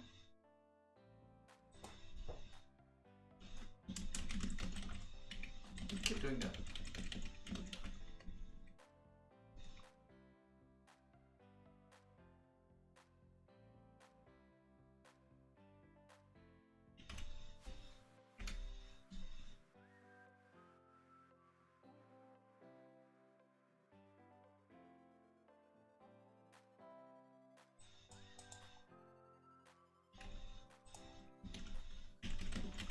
Okay, let's just replace it then. Text area. This is the official way of doing reflex, just replacing parts of it. If you have to. But wait, is it also in here? There's some widgets going on here. Text area element. Text area element. There are two text area elements. Fuck. Text area element. Does it even work? Why are there two? This is fucking weird, man.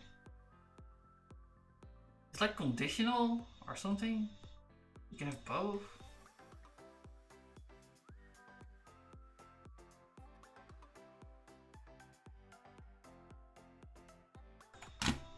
I didn't even know this was allowed.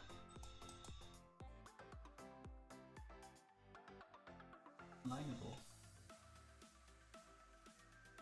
Default.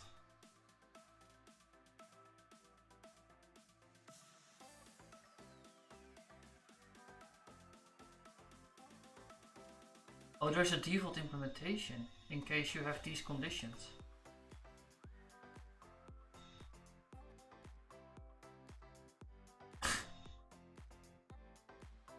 If you have these conditions, oh, it's the monad transformer stack stuff, right? If you have these conditions, you just lift to the one on top. Yeah, right. That makes sense. Okay, we just could ignore this stuff then, because it's dealing with the M. So if the one above you is also dumb double display, just use that thing. That's what that's saying.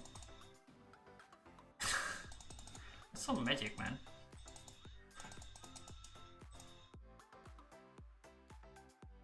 Right, and we don't really have any concrete dependencies. So it's just dumb build space. So you could just get rid of that too, I think. But we need to figure out why they didn't do that first.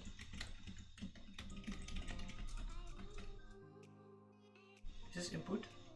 No, it's builder.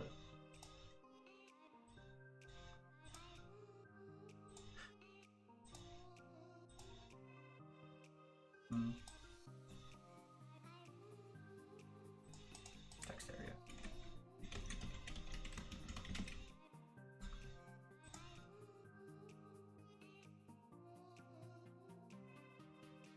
Are you just gonna copy it again?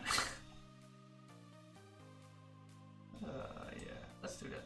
Let's see what we can fix.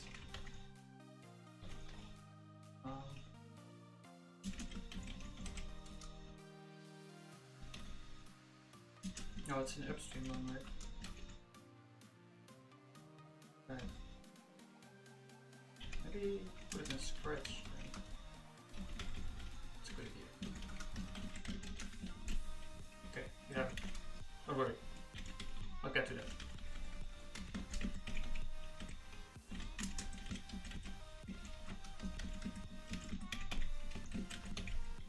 Now prevent all the things with the. Oh no, we need to delete a thing.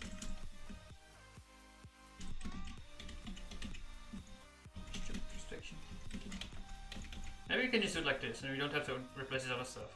It would be nice.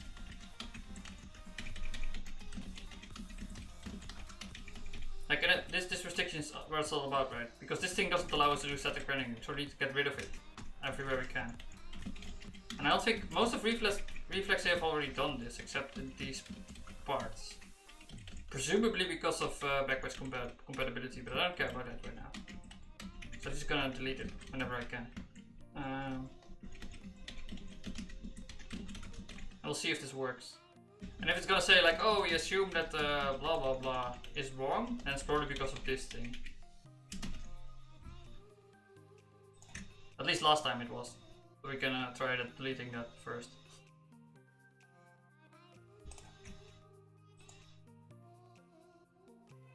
I suspect this thing. But maybe this isn't existential though, so it's a type. These DOM types. Maybe not. Maybe it's in the config. No, nothing either.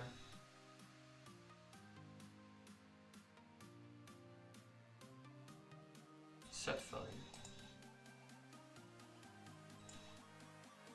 I don't see anything suspicious right now.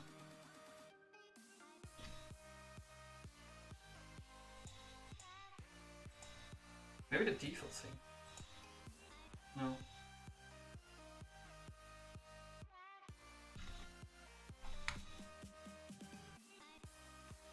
Right, we just need to replace that stuff. Okay.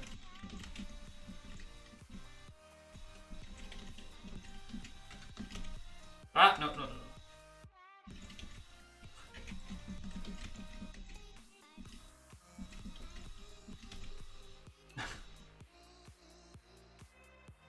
Yeah, like this.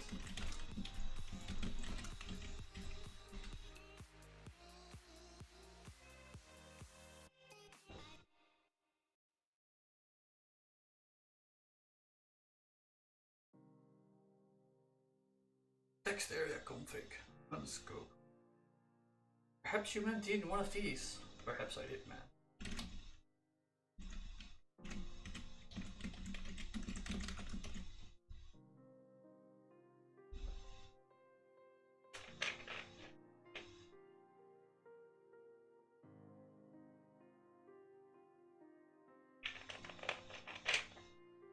Right.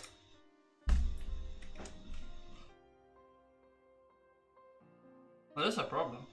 Text area element. I think. No, it should be fine.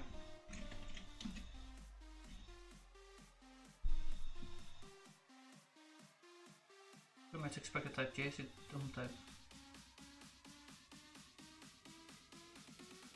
It's actually telling us outright this doesn't work, man. At the right place too.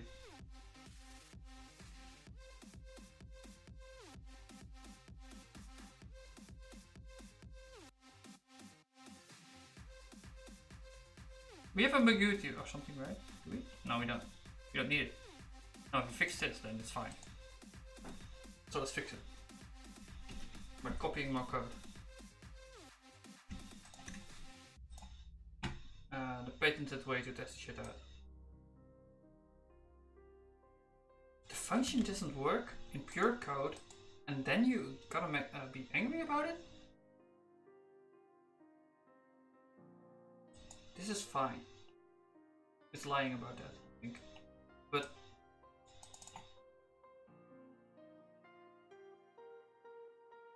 right, because it's trying to figure out where it's coming from, maybe? And it has like some type magic going on. Let's look at this function. Text area element raw. Yeah, let's look at that thing. It's in the builder, I think. There's probably like a bunch of shit going on in that thing.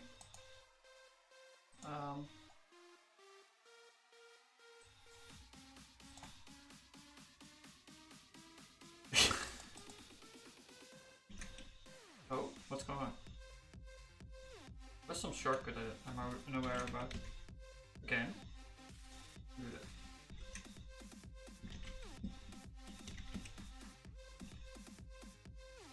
Text area element raw. But the thing is weird.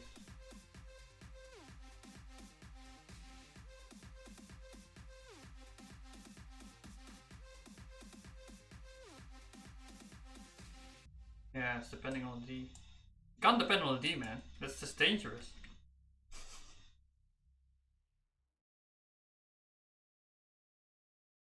Well, the other stuff is fine because it's only depending on T. But if you depend on the D, you're gonna define the D, maybe. Well, in this case, you're gonna define the D. And then you're gonna do like some reverse D magic. That's gonna define the monad, and we don't want that, so that's fine. Just go away. And yeah, we're gonna redefine it, the entire thing then. Unfortunately.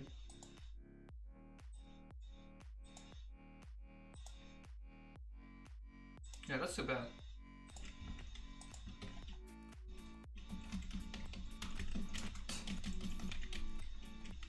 Ugh, I hate doing this. This is so stupid. But like, if this works out, I would be kind of happy, because it would like speed up my app significantly. I think. I hope. Just trying it out, see if it works. It probably will work.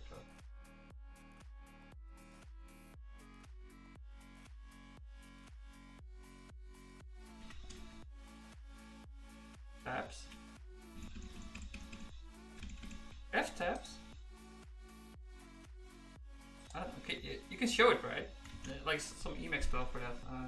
Show like white space mode. How about that? Look at that spaces, man. Browser, yeah. What the fuck is white space mode? It's kind of cool. I have no idea what is this doing.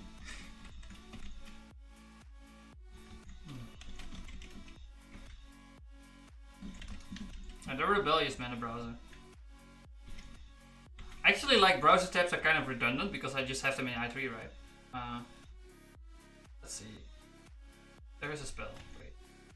I don't remember it because I never use it. But how about W? Yeah, look at this. We have tabs. So my browser's just taken over window manager functionality for some reason, and I'm fine with that. But it's kind of dumb. And the browser is becoming more complicated because of that, so that's unfortunate. But on the other hand, I think they can do it more efficiently or something. So that's good. Yeah, we're gonna be a proper text area now. A true text area. One with rockets and fun.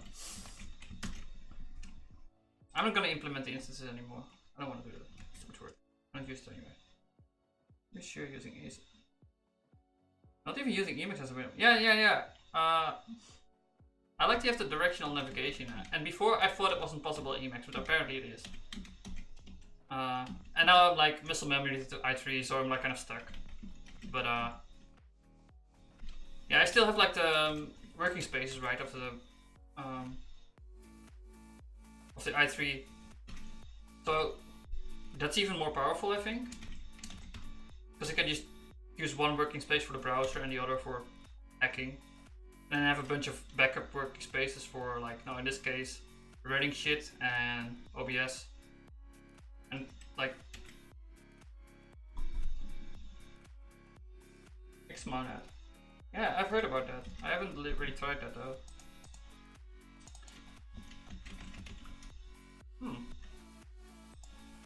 Tiling window manager that rocks. Xmonad is a dynamically tiling XL window manager that is written and configured in Haskell. In a normal window manager, you spend half your time aligning and searching for windows. Well, no, I use i3, man. Like, I'm kind of not convinced about this because i3 just works for me. That makes sense.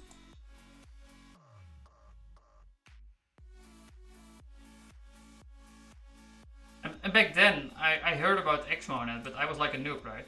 I didn't know how to program anything. Right. Ah, they were earlier. That's cool.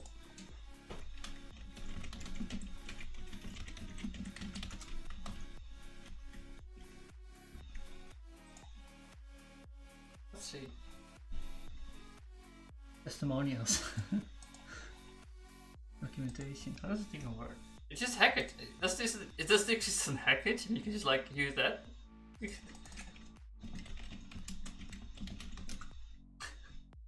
That's really cool. I'm gonna try this once. I wanna maybe set this up tomorrow or something. I can just have another one, right? You need to like program it to do. Wait, what? Probably no icon. What? But about how did you get started with it? Guided tour. Basic functionality.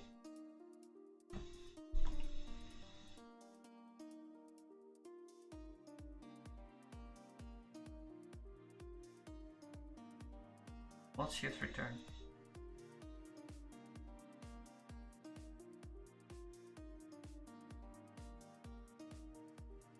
I need to remap these keys to be the same as i3, but I think probably someone has already done that, and I can just copy their stuff.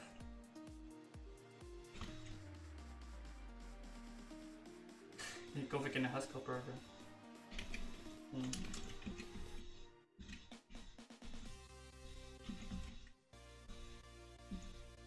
How about that?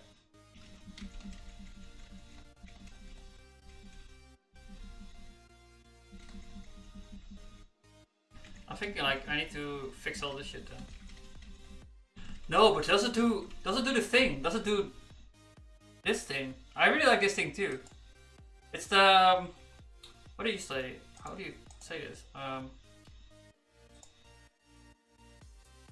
It's the X-Force bar. It's like bolted on top of i3. So I have like all these plugins for X-Force running inside i3, and this thing is like most important to me because it tracks my clipboard, which is really convenient at times.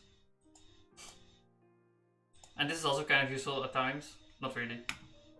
And Pavo is also handy. Because I don't understand how to powerful. And I also press these buttons if I'm moving the mouse around a lot. So this is like just jumping around, right?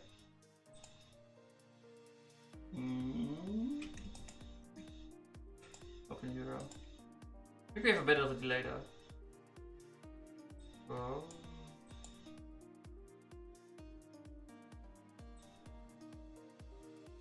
Small bar. Setting up a tray with making it all play nicely together. This exact configuration. Oh, I see, like you're also practicing right now your new keyboard. Ah, I didn't lay that connection at first.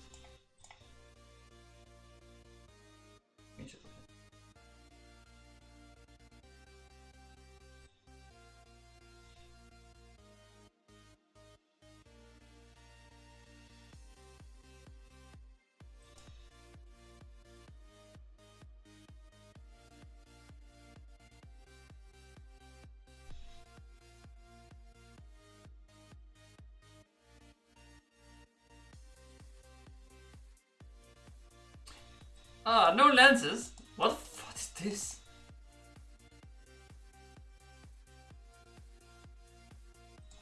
Wait.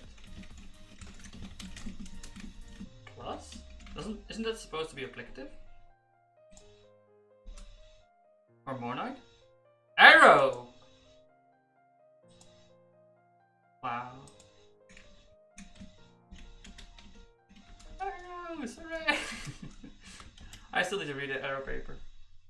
Should be some config examples. Yeah, but I'm gonna do this later though, because I wanna hack this stuff together. I wanna have server-side rendering. I think I can finish tomorrow, so that would be cool. It'll be so fast then. I should finish reading this paper too.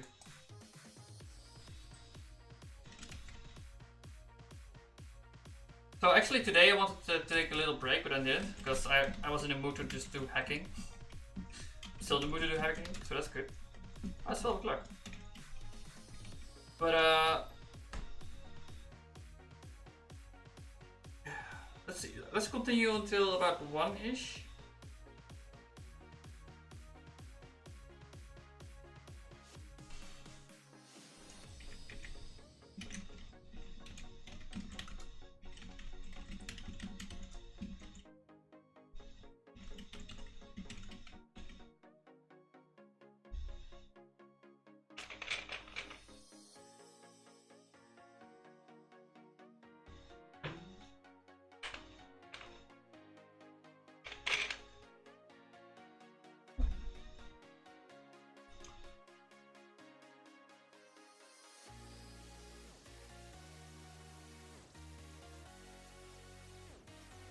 Def. Probably not the scope. Def. You mean imp def? Yeah, I mean imp def, man.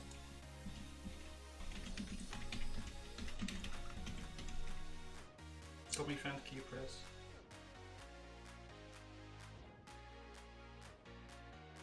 I think you can do it, man.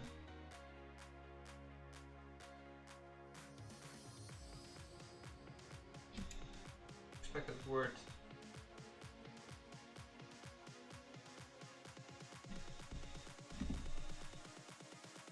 And you're doing it too.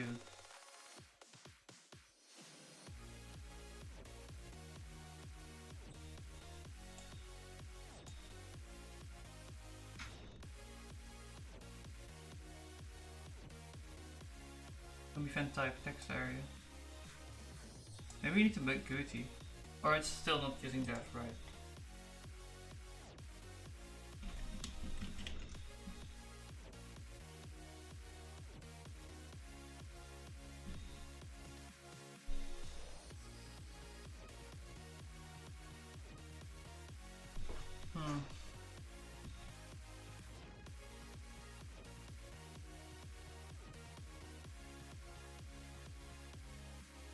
Text area element config error.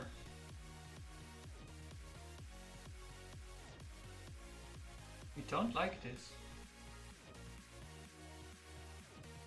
Oh, I need to have the $sign, right? Because it's the lens stuff. Right, so the dollar sign is like wrapping around the entire lens stuff. It's doing this. So like we have it here. It's like kind of bags, like this. And I'm using percentage jump between parentheses. But we don't need it, we can use dollar sign. And we're Haskell devs, right? We need to use symbols. Witchers. We're witchers. I misspelled and now we're witchers.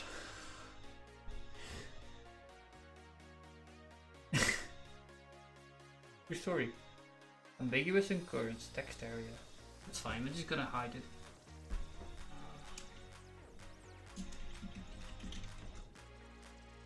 Let's see.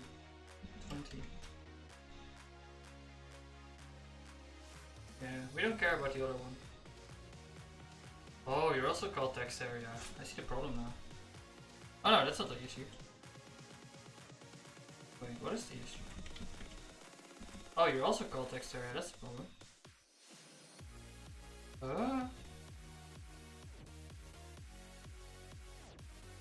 Oh, and we're adding class attributes to it. Kinda funny. We can do this here.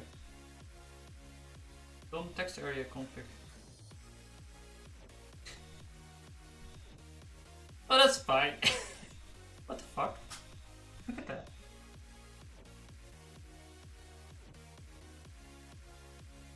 Apparently I was already doing that, but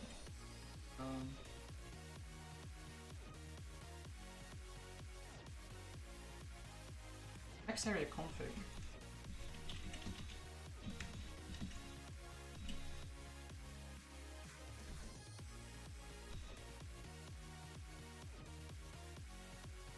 Initial.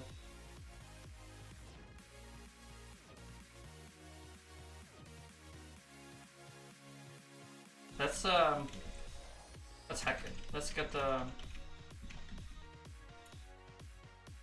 any conf like this, and then we're gonna do that.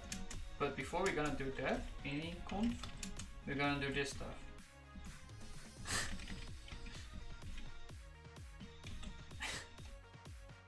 Yeah, that could possibly go wrong.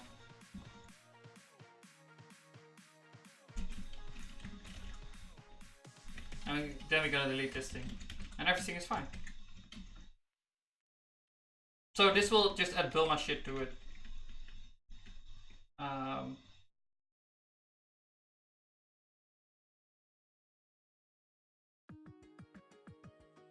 No, let's not do this. This is kind of dumb. I need to depend on it and stuff.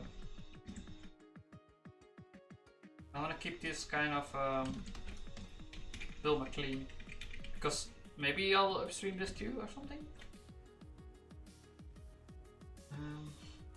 We'll just rename you to like text area. Text area. You can't pronounce stuff right. And you won't be dumb text area, you will be text area. So use the right one. You'll use the upstream one, because it's in global scope.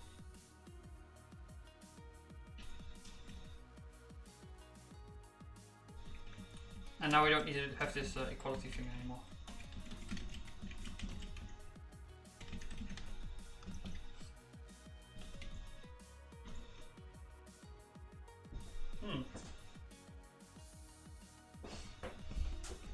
Let's see. Couldn't match type raster font and widget input upstream text area. Right, you're returning the wrong text area. You need to have a right text area.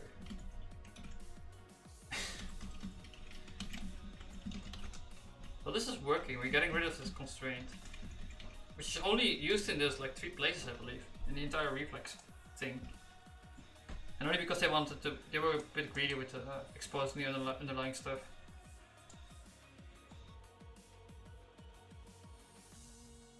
This seems good. I'm not sure, like, is it actually better? You can program and you can config, that's really nice. But, so how far, So for how long have you been doing Haskell? Like 1.5 years, I think. Maybe like approaching. No, wait. Yeah, 1.5 years about. How about you?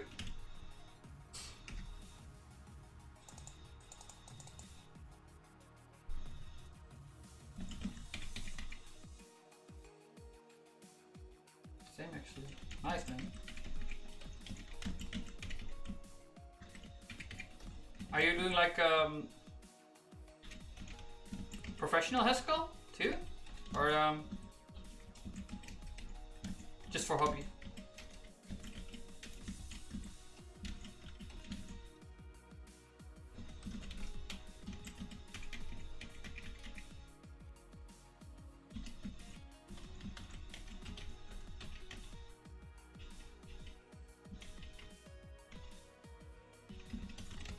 Text area too.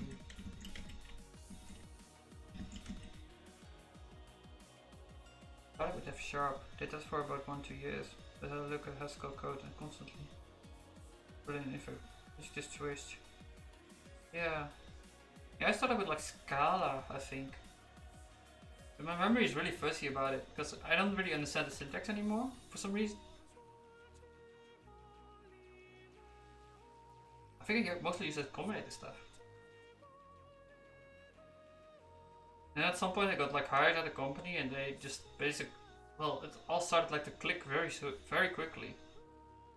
And then after a while you start to, you know, dream about it and think about it at random. Just basically got addicted to it.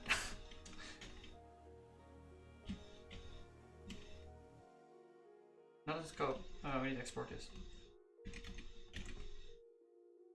Project in Haskell after my vacation. Oh, nice, man. What's it about?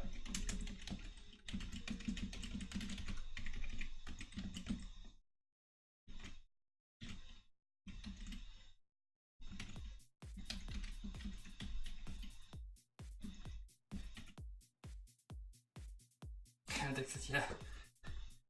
I joked about it with my colleague, like.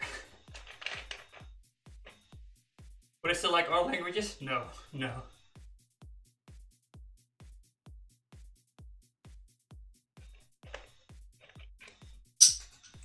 Tracing stuff using tracking stuff. Oh, nice!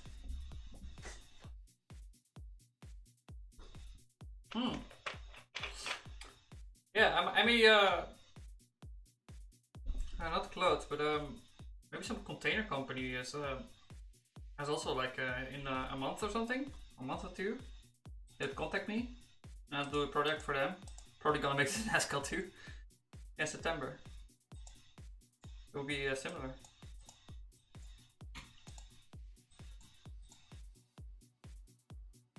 Yeah, I'm also gonna do like a little write-up about databases soon. Maybe also on stream, by the way. Like I think it would be fun to just do the blog stuff on stream.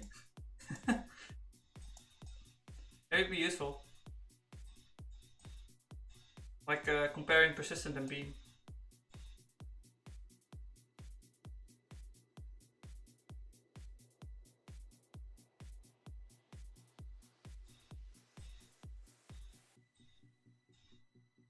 Let's see. Let's go back. Oh, I fixed that, right?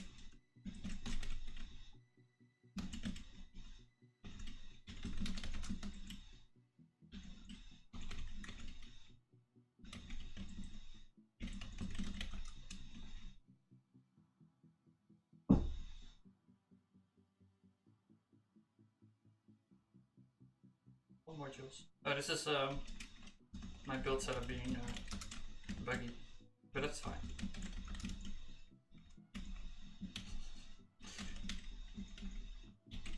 Yeah, I jumped to quite a few hoops to just get this stuff to be fast while streaming too.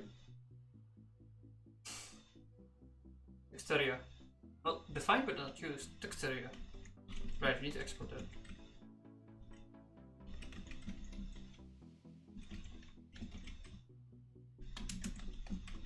So this is like a little glue boom on top of other shit layer.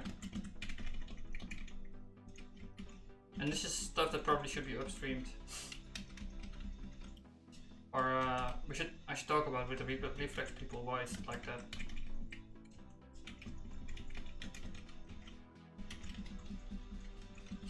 And I do that by making an angry pull request. Fine, but I use text area. No, you use now.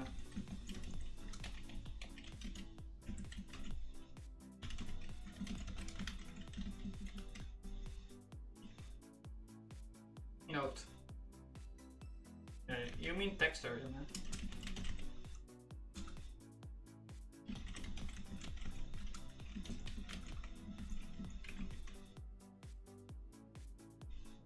I wanna move.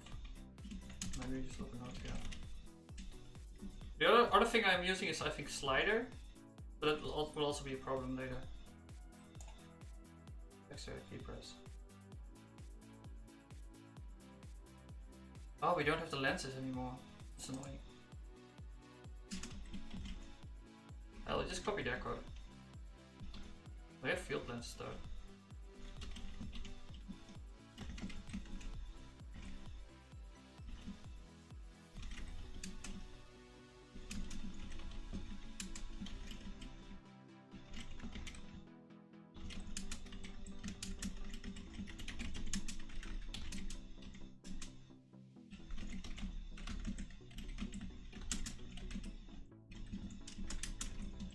Field.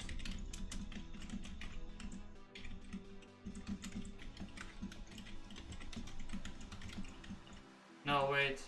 I wanna do that. I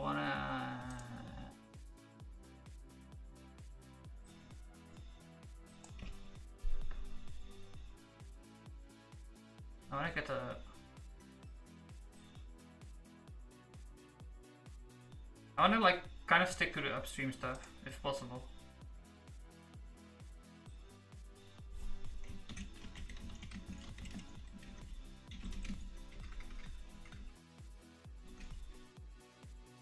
Yeah, they did it by hand. It's fine.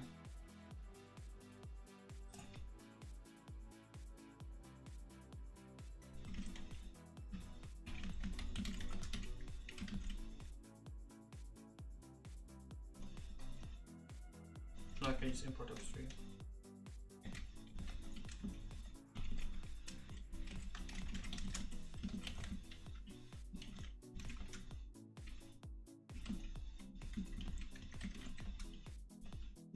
No. Well, this is also going to be a problem.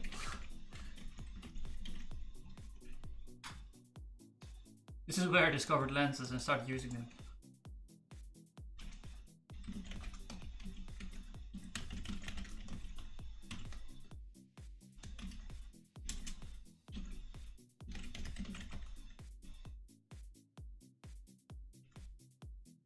Data text.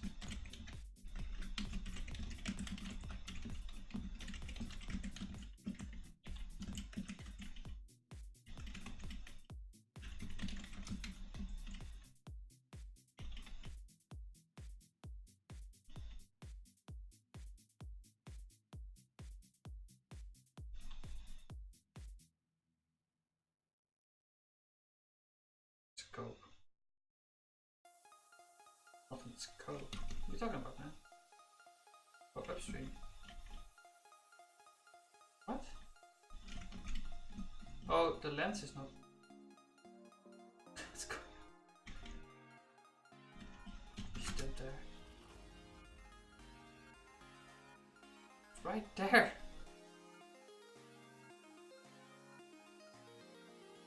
You're lying, aren't you? I think we had another race condition bug here going on. Just got lucky.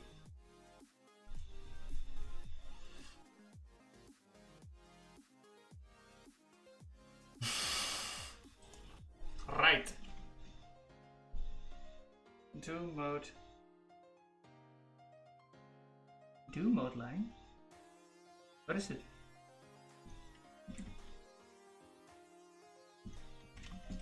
Do mode line.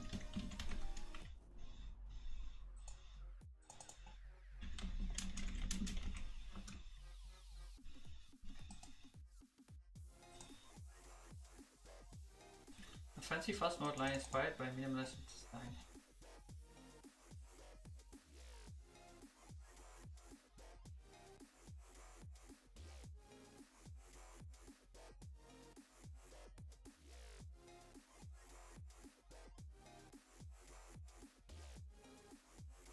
PHP.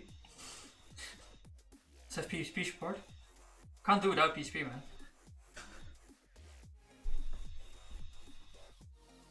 Oh, this looks really nice. What the hell's this?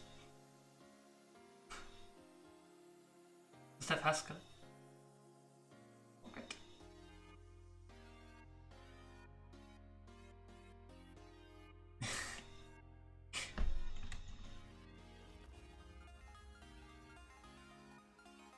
Mode line that Doom Emacs uses by default.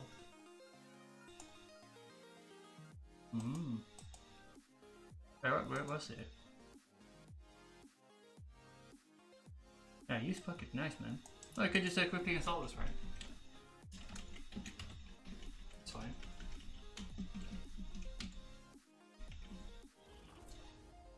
Quickly, I say.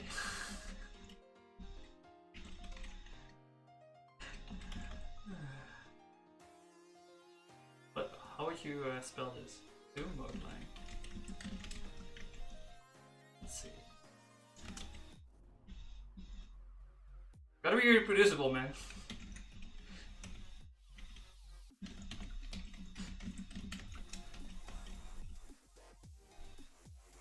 Will it just like do it by itself?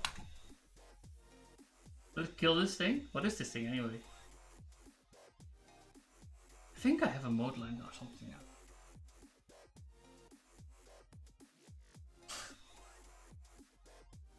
Power line. Let's just kill it then. Now you can't find it anymore. Yeah.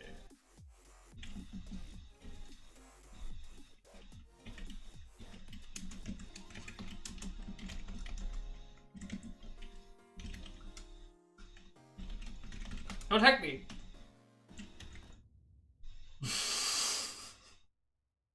Hey man, you can easily copy my configuration like this, right? Why is everyone so happy about Nix then? This happy, right? Happy face. Skybro is happy I'm using Nix too. Alright, I installed Steam to play Caves of Good. That's not happy. That is happy, man. What is this? A little. It's fear. It's fear. Nix. Ah! Actually, that's an appropriate reaction to Nix. I had so much trouble in the beginning, man. But nowadays, like, it makes my DevOps ordeals a lot easier. So that's good. And then I needed to build for Windows and everything went to hell. Because I can't do anything. I'm like, I've seriously looked into like static linking for Haskell because I need to deploy on Windows. Such a pain.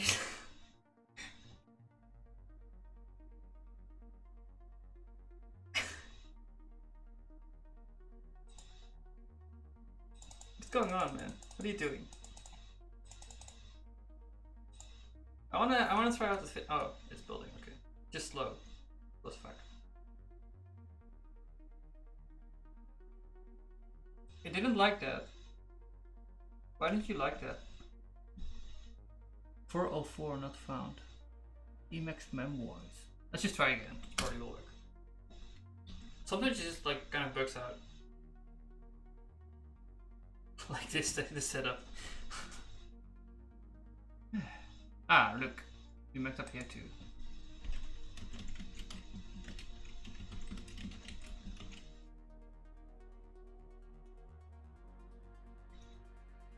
Here.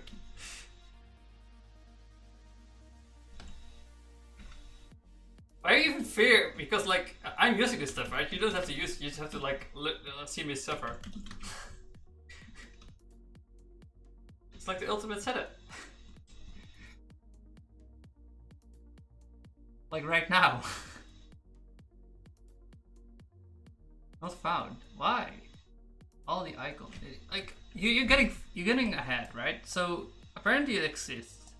You can just like continue. You're just lying to me, I think.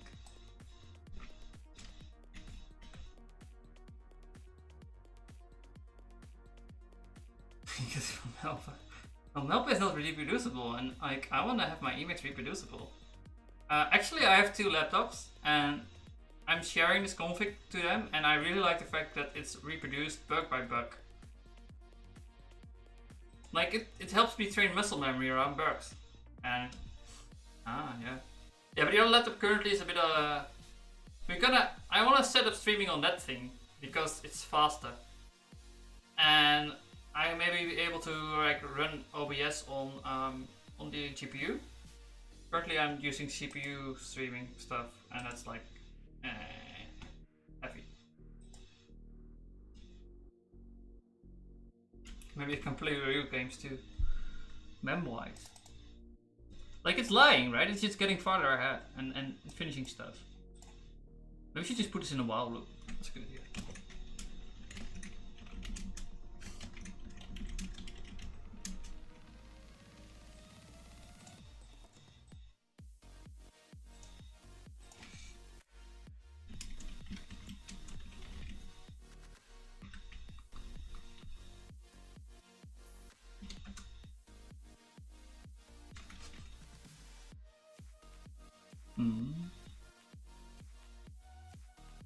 Yeah, what do you want to say with that?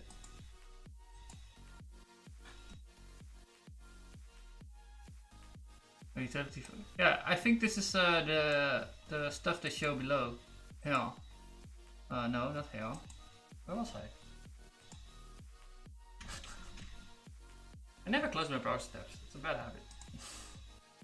Doomline, right? It's called Doomline. Let's just look for that. Let's next. I want to put like Haskell behind everything now. This is working. We'll figure it out eventually.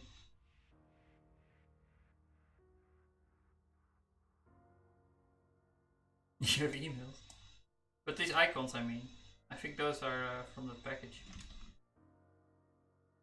Perhaps. Perhaps indeed. Let's see.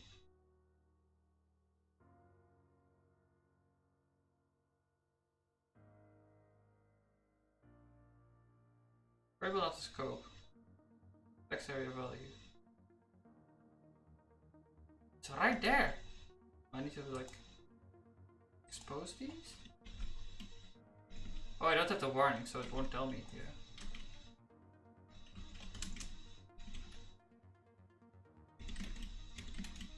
I can tell you have the warnings for unused values because you can get stuck for a long time, not realizing you just need to export something. Not a long time. If you don't pay attention, I mean. Or like just are new.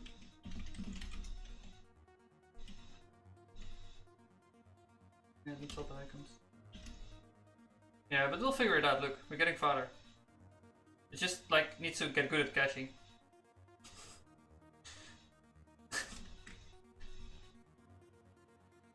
You know,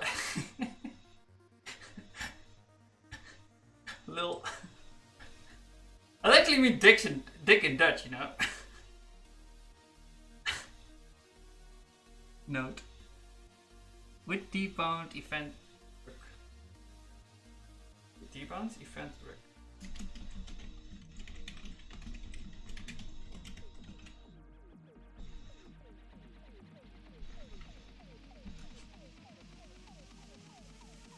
What face?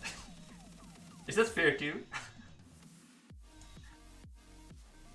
You can be A with it.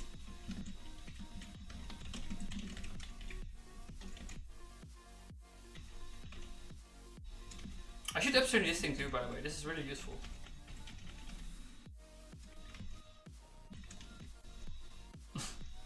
Continues not doing it. It's busy, okay. No, I told you to rebuild. Look, it's getting ahead. We have stuff. We finished this one. It's caching, okay? We get it. We'll get there. Mac Moise. It's compile. Just mucking around with compilation or something?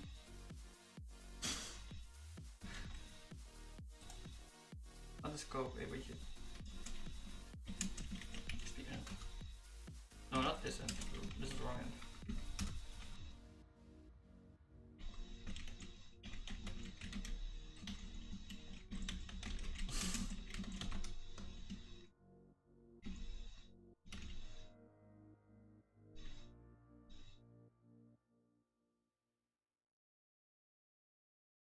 Hey, Richard.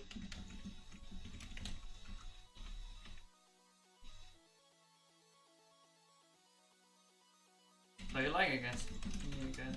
Why are you lying?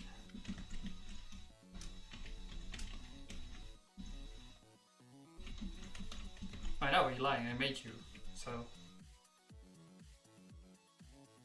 Awkward. Yeah, you don't need Dom. Don't need Dom. We'll get there, we'll get there. Like we're at module I was gonna switch to Nyctos at some point, not sure I will anymore. How come? Oh, because of this, like this is rare. I haven't seen this yet. Well, like you also probably shouldn't do what I'm doing with Emacs. I don't think anyone's doing this, but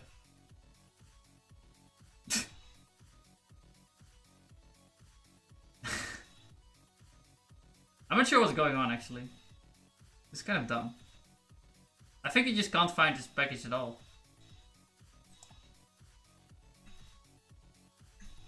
Mem-wise. All the icons. 4 not found.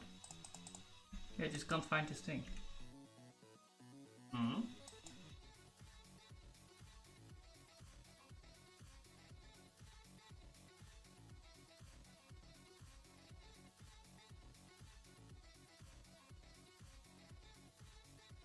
It's kind of obnoxious because it's not because of Nix, but it's just our stream stuff is not available.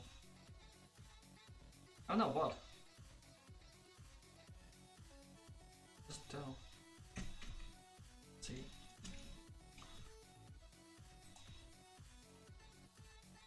It looks like memoirs, right? But arrow cannot download the source from any mirror. So which source are you talking about, man?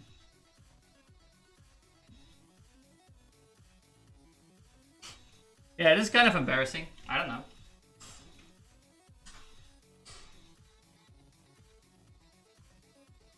Right, you need to get rid of onClick. Need to get rid. Need to delete onClick. We have a macro or the register for that. It's D, I think.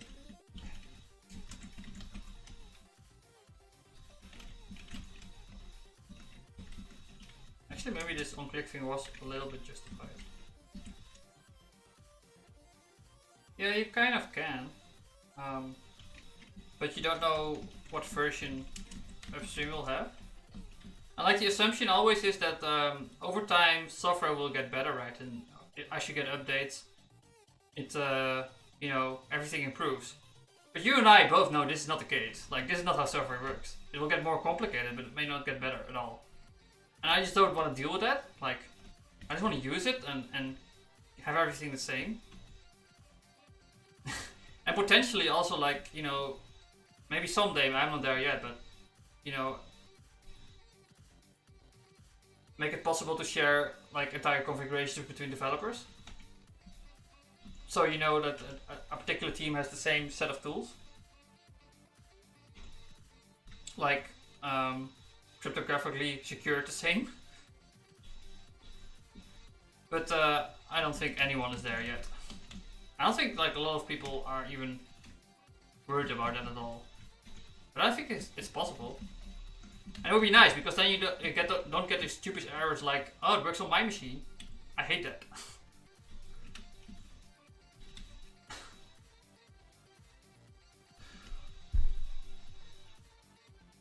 They probably still get them, but at least you tried, right?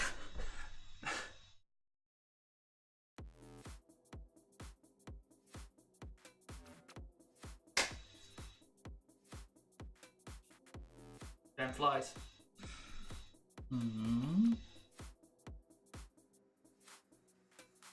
Button denoter. But what's our button denoter? Tell me about yourself. Wait, that's a 2 thing, right? We had this before.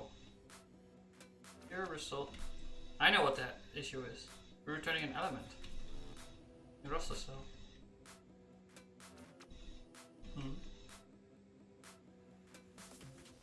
Let's see, line 77.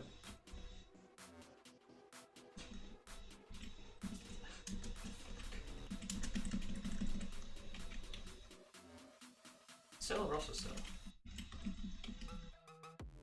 No, I think we're here. Yeah. Can't do that, man. Can't do that. So how did we fix this last time? I forgot.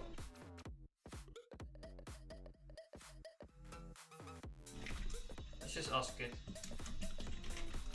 I think this is gonna be a bit of a problem though. Oh no, it's not that bad. Nice, just look it up. It's like something with M.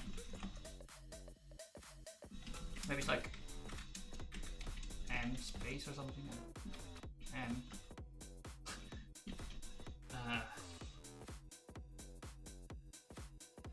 Let's just scroll through it then. Hi. Let me scroll, man. Let's carefully look. Find the thing. You find what you were looking for? Did you find what you were looking for?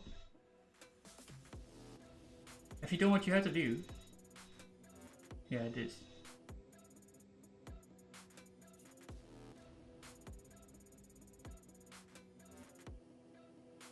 Element event result, dumbbells, but M. T. Obviously. It's this thing.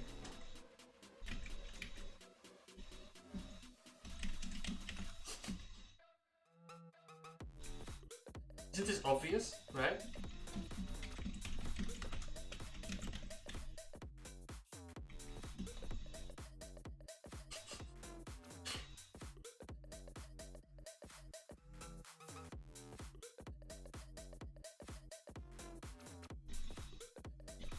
I like this music late at night.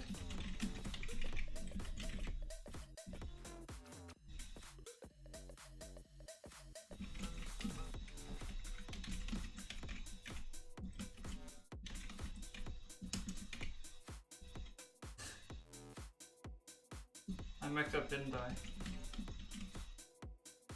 No? Maybe not. Well, maybe my eyes are getting bad.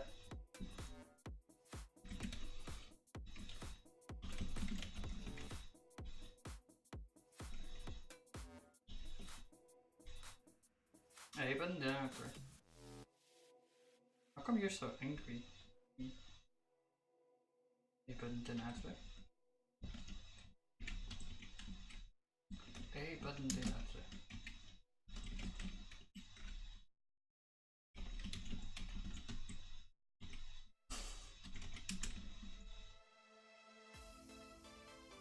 I see.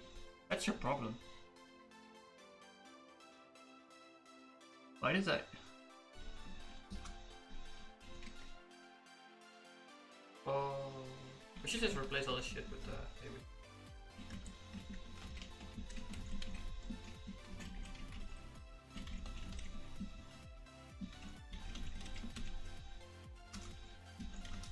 That's fine.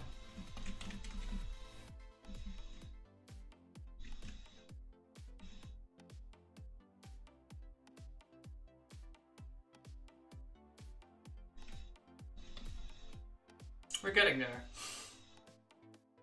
Grab it on the scope complete. These are easy.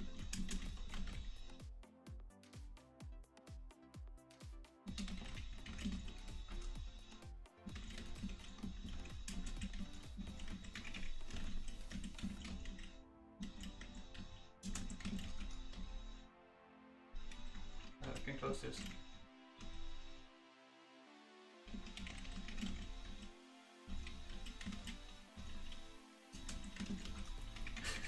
Server-side rendering, man. Like, this entire app, it's pretty big. And if this works, I would be so happy. Actually, doing this in a day is really fast. I know some people who would be jealous at this. At least. Well, not. I need to have some time tomorrow too, because I need to figure some shit out with getting the JSON out.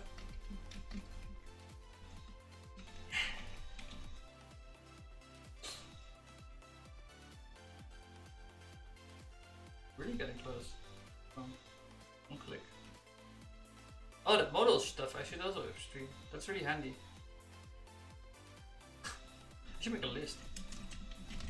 I just like walk through the entire code base and figure out what I want to get rid of. I totally want to get rid of this.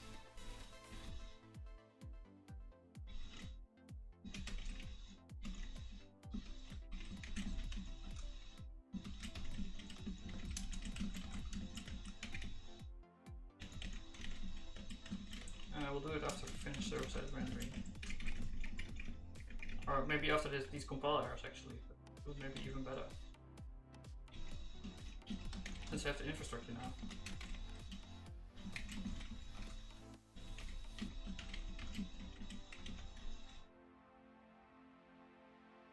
It probably ends up like being copying a couple of modules. That's it. Doing a bunch of find and replace. Yeah, that sounds good.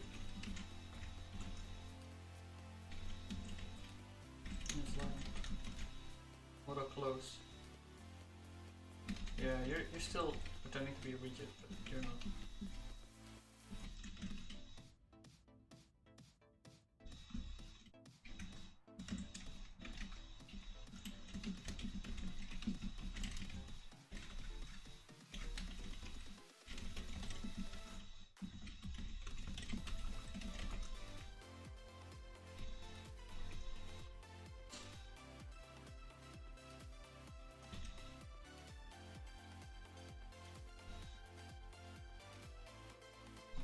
See what we're watching. Curious. I learned something today. Skybro still here. Another root. Peripheral. Electric Longbeard. Westmaraffle lurks. Photo 008 Enzyme. Hello everyone.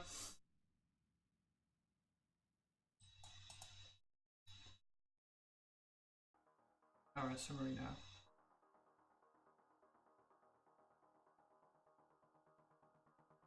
I just change this stuff, right?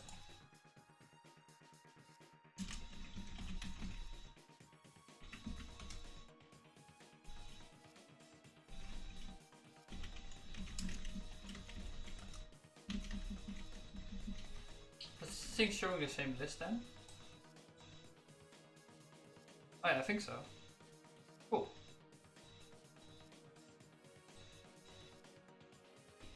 It's annoying that the robots could also add to that. I thought before everyone's robot, but that's apparently not bad.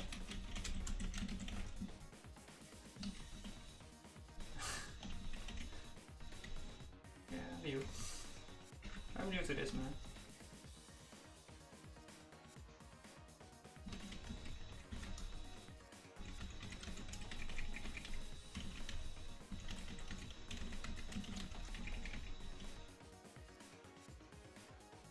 So we implemented these because of reasons, well, to get rid of the constraint, and I think we're doing it. It's working. But we had to re-implement a bunch of stuff. That's basically in here.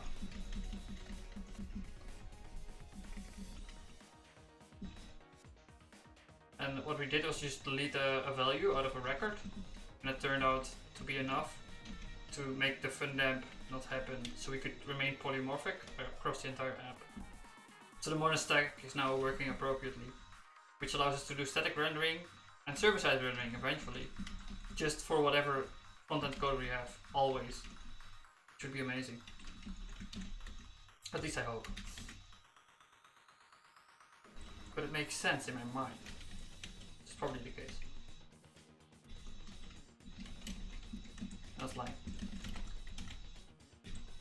And this thing is buggy as hell, but that's fine.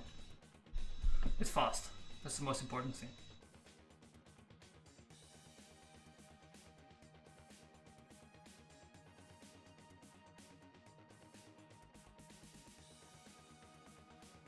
Text input key press, not scope. Oh, I need to make those lenses too. Okay. Let's just copy all of them actually. We'll see. Yeah, let's do that. I don't really don't want to care about that. So it's an input.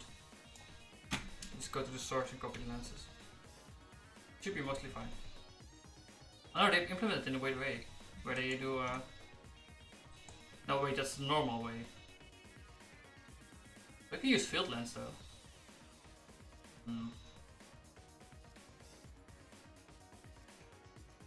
Oh, there are not that many. We'll just fix it right. Text input.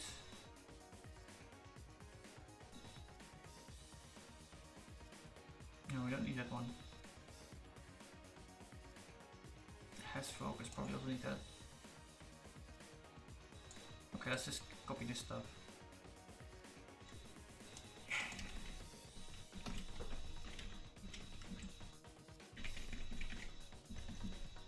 And get rid of x7.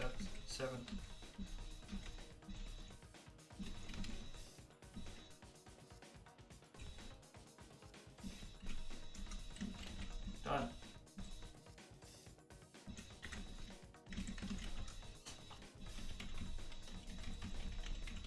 Copying code like a pro. Actually, that's probably what a lot of professionals do. Too bad. Like if this actually works for static rendering, I'm gonna upstream this angrily. That's why I'm trying to keep it similar to the upstream one, so it will be easier. And the scope text, right? Need to replace text with text with text. That's probably a problem, man. That's fine.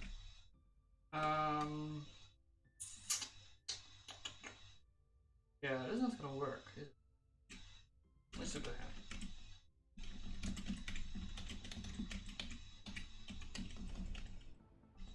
Oh, there are not that many.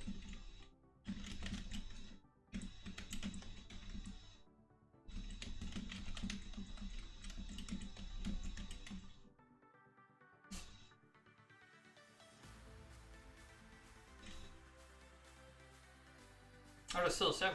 What? How did that happen? Can I make it up?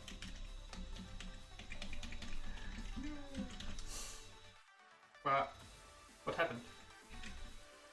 I think I killed it.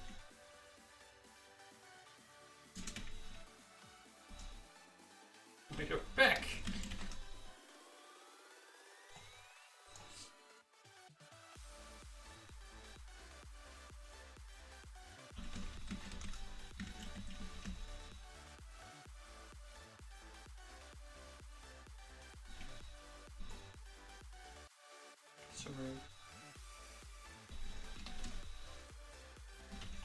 How did you find it? And like I didn't even expose it. So let's do it right now.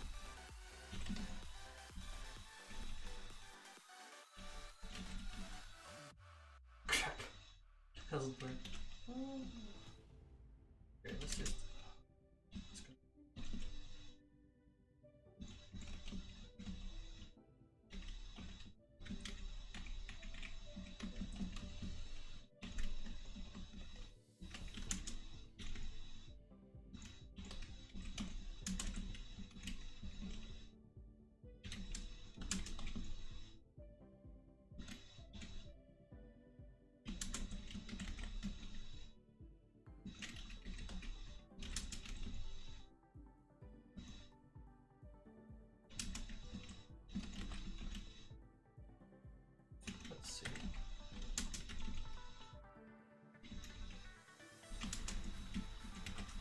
Maybe we can finish it. Which model are we?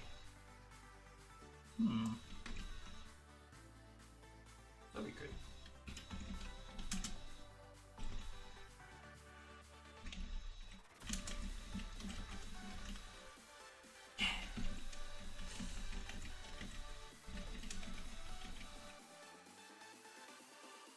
Oh no, I did it. What is it? Put it in summary instead of the upstream module. Lose your eyes. Keep your eyes on the prize. Right? I didn't do that. That's why it compiled suddenly. I need to get rid of one click.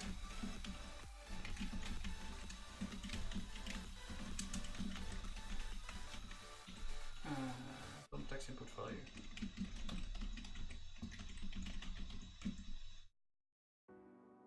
No. There you go.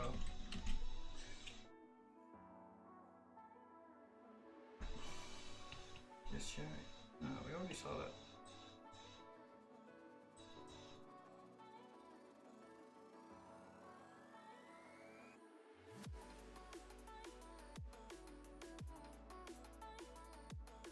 Right, we need to import this thing.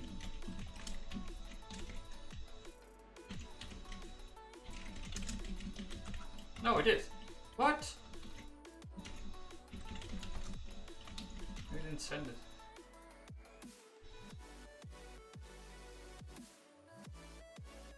Nice.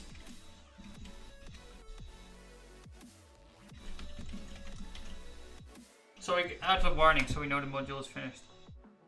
We can move to the next one. And I'm expecting to have less issues as we continue, because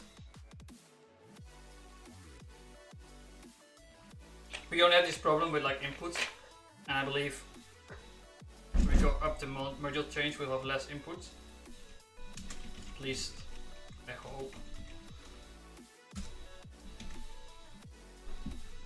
We can replace this easily. Just need to do like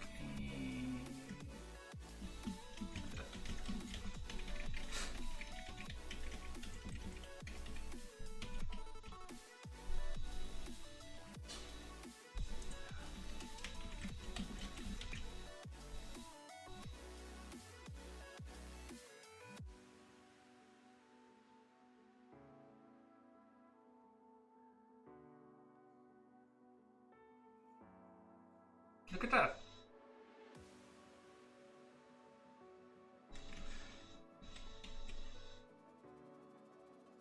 Uri. Uri is like in my eye.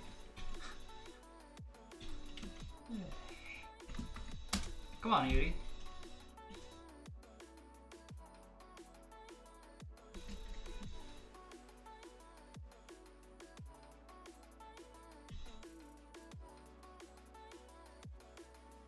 Not to use Tom has JS context and in Uri.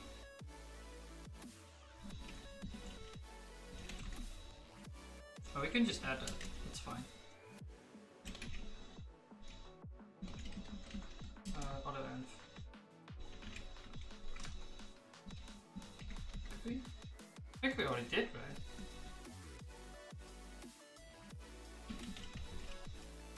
No, we only did it for the performable, we didn't do it for the actual end. Those things are completely different. I don't know what the difference is, but we already did this weird shit before with this. I don't know what the difference is between monads.jsm and has.js context, but yeah, like I just have a weird build setup, okay? That's why it's sometimes not receiving the source code. It's like a remote build thing. It has to rebuild everything because I changed the constraints. Ah, it built early. We're getting somewhere, right? Now it doesn't want DOM anymore because it's not used.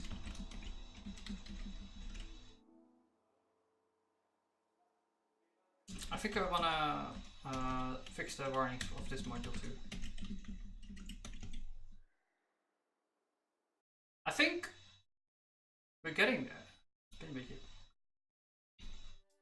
Oh, spin widget, come on, man. What's wrong with you? Spin widget. I made all these abstractions, man. Most of them aren't that useful, but some of them are. This project is like a big petri dish. Yeah, we just need to replace this with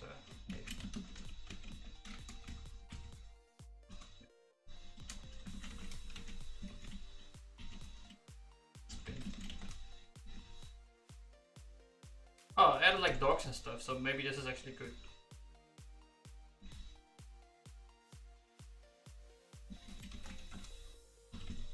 Probably not.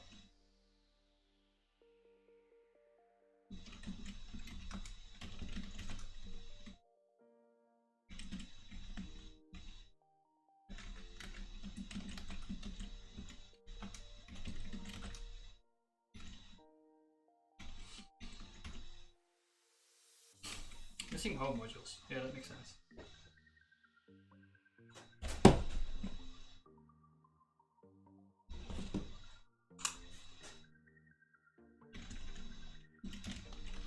Where did Lily land, man? Okay. Build everything. Come on. I think I'm also using Sly input, maybe. Or maybe I just hacked the text input. That could be the case. That's probably the case. Hide advice button. Probably also okay.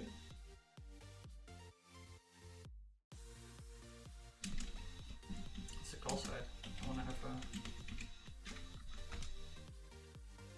yeah.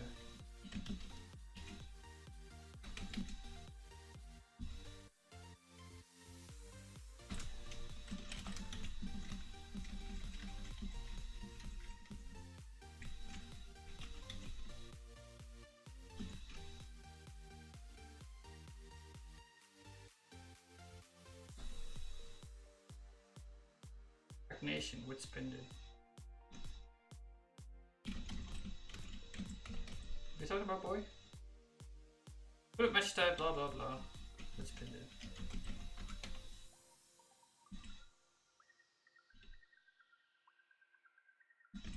What if what?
Okay, I think we're there.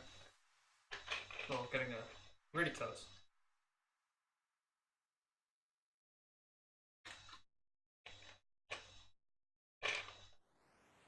Still need DOM tab. I don't want to import the default module. It's dubious at best. It's like attaching a value to types, but with like no reason at all.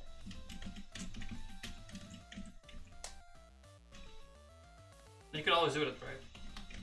Well, often you can do that.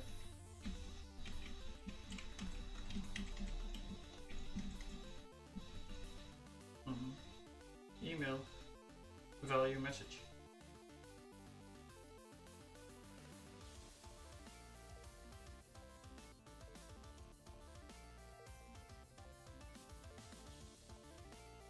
I do mean don't value. I'm not sure if I mean that. Yeah, because this is the thing. Did I do that for this?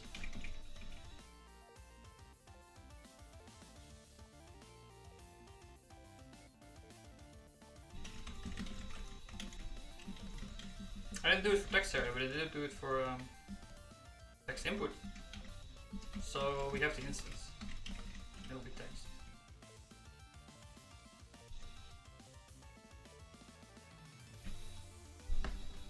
No, it's text area. We need to also provide the instance for text area. That's fine. It's trivial. I'm not sure why you're just using lenses, man. But whatever.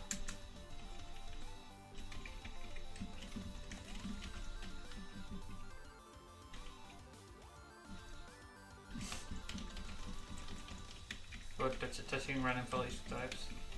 That's what we're doing here too.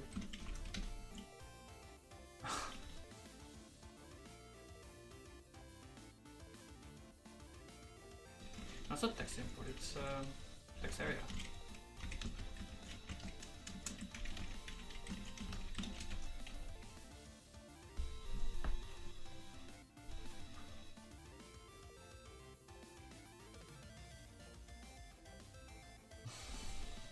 Oh, there's 48 of 64. Come on, man, come on. Finish this. It's really huge.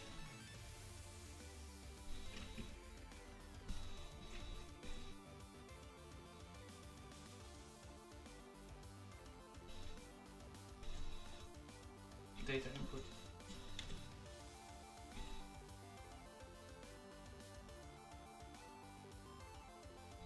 It's not really gonna be annoying.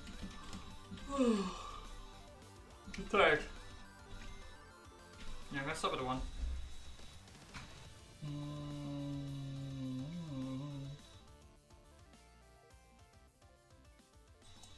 Don't text input has focus. Well,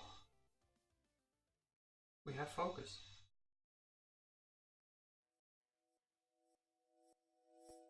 Yeah, you can just import upstream and then place put that stuff. Upstream, except not so upstream. You just gotta get there, man. Let's focus.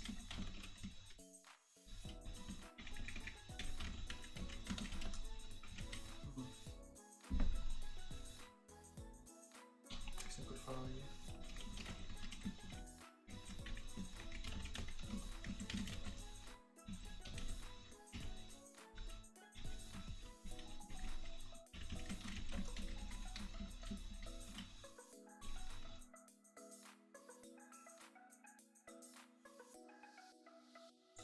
Construct editor.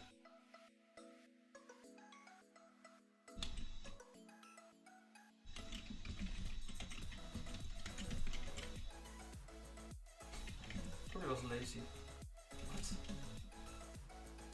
Reflex team. Monad widget. They have.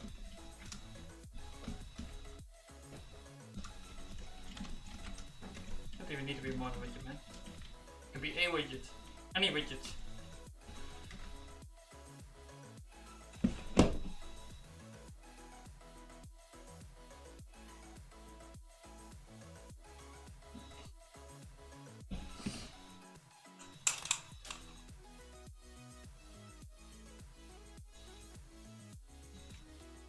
Premium. Yeah, I'm not even using this stuff. You should just delete it.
the wrong flash, man.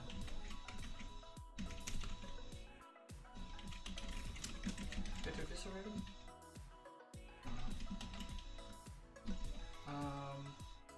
Build max, right?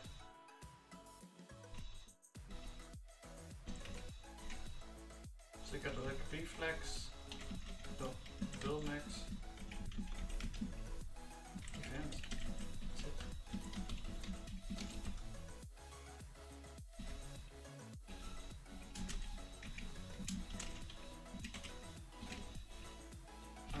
Yeah, build max. Let's see. Yeah.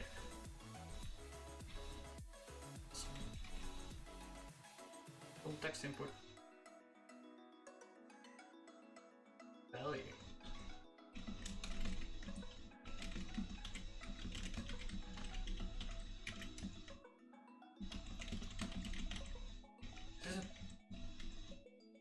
Is it update? Oh, we finished opinion already.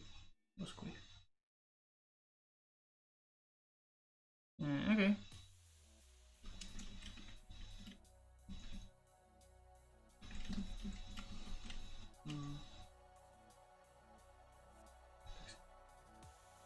Flash. That's a flash token. Maybe it was like.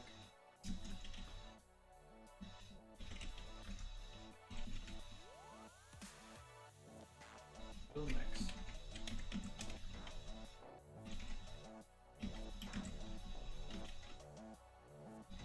Upstream.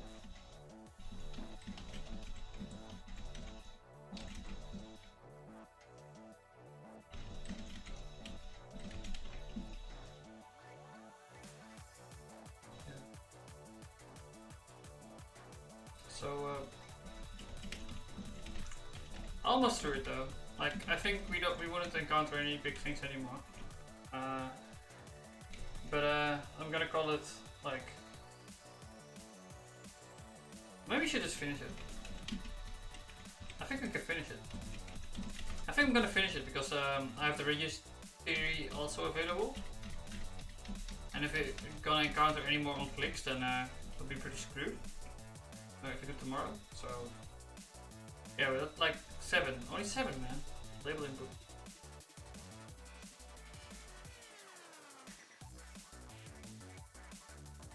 What are you talking about, boy?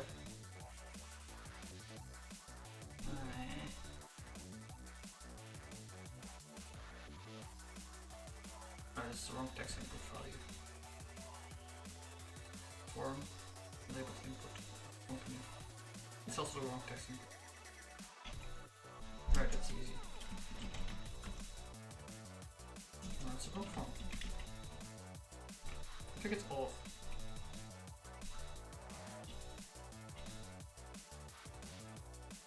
Right, so we're gonna import this stuff. And then do that.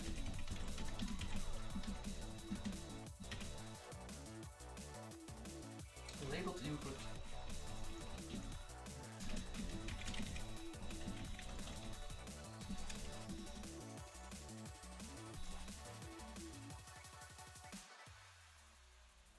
I think I deleted this in all alive.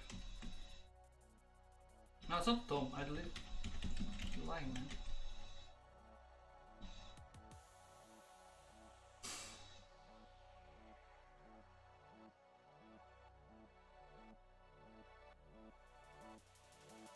I don't log in.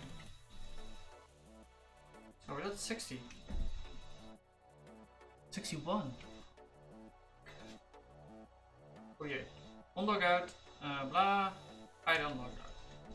It's probably just okay, right? It's just replace that little thing. I have this shit too, so that's cool. We're just biting through the last bits and we're done. And we finished like a big part of it. And tomorrow I just need to like dive in the docs again to find out some other shit about it's probably some JShell stuff, because what I want to do is like read JSON from HTML docs. And that's like the other big thing I need to figure out. Simplifiable class constraints. I'm just gonna use the spell though. Just don't build, what? More like it. Menu.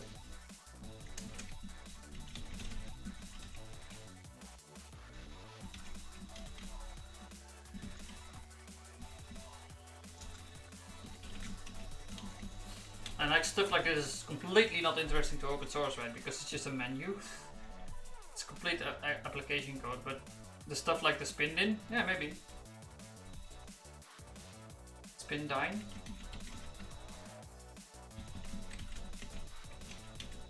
I think this is one of the last. Body shouldn't have anything interesting going on. Maybe there's another one. That's marketing, that's so boring. Oh, body has something going on, okay. Okay, now let's see. I think I could just like throw the entire app into the static render thing. Hopefully. We will see, maybe it complains more and then we're fucked. Let's do that. Hide when branding required auth event.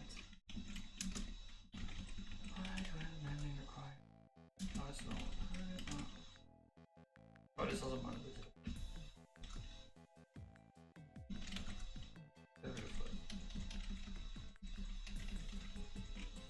Oh, hey. Hi, what you making? This JHCS? Yeah, it is. Hi, Lumi.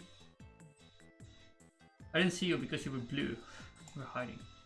What's badge Twitch Brian? What does that mean?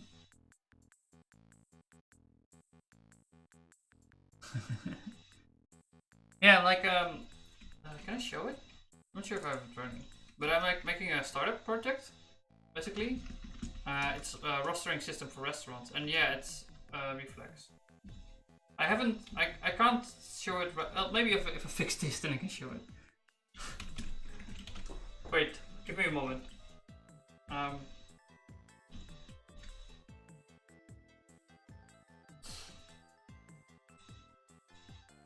Lumi with friends.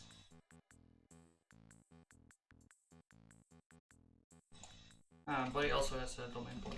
We can delete that.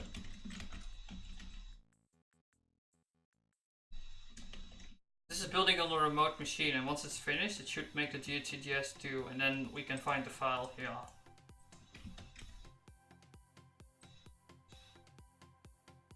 But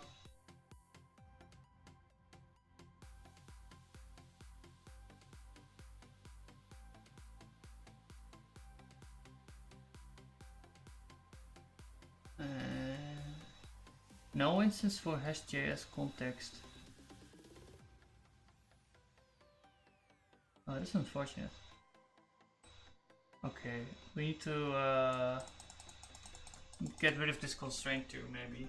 But I don't know if it's possible. It's really cool. I really want to use GCS for something at some point, but I don't know. Last time I tried, I ran into some weird browser crashes when JS generated. I haven't had that problem yet. I did. I managed to get weird shit going on by using this monad fix stuff, value recursion. Like it would just like hang, get a white screen, right? I wonder if it's more stable now. Yeah, I haven't like had anything bad happen just by wrong generation of JavaScript, but I did shoot myself in the foot by just writing wrong code. I've done some weird shit with like some FFI too. Like I needed to be able to detect if I'm running Edge or something, and you can just do that. Yeah, with this stuff. It's Edge. That's a thing.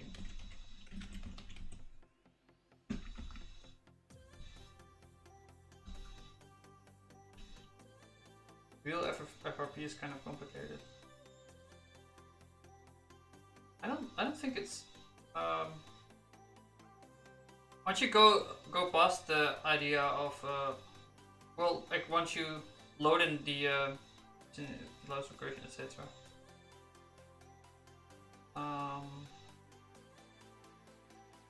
But this is not really an FRP concept though. This is just a hack to make it work with the DOM stuff. Right? Let's see. I can quickly show off the project by make it build. I'm not using this anyway, so just undefined. So that recursion stuff I just showed right now, that was like it's a monad fix, and it's just a way to put stuff above in the DOM, and then use it later. If that makes sense, like in a roster, for example. Not a bit you lost it. Okay, we have a bunch of stuff we want to use higher up or earlier to make the functions work. So let's check a way of doing that. Like for example here we want to use high diff. We want to use res in high diff. So we already have it here as output, but we also want to use it as input. It's just value recursion. But it's that's not related to FRP though. I was mostly referring to the fact that the alternative front-end frameworks nowadays do things with data flow that remove potential edge cases, with kind of limiting but easy reason about architecture. Right. No, Reflex is you know, it allows you to do basically whatever you want. They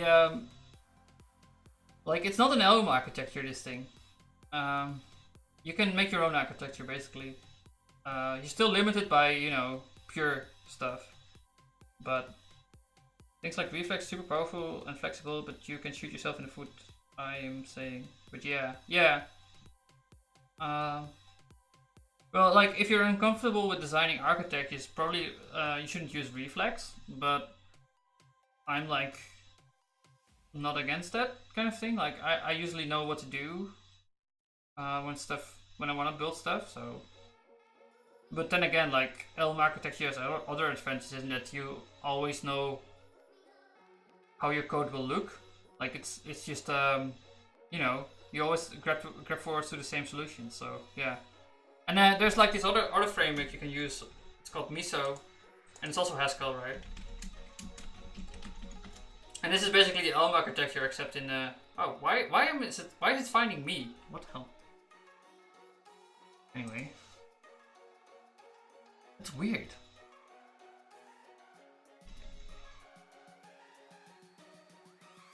So this thing is Elm architecture, except with Haskell. And it's like completely different from Reflex. Probably wouldn't need value recursion or anything like that. Let's see. Are you building? What you build now? Yeah.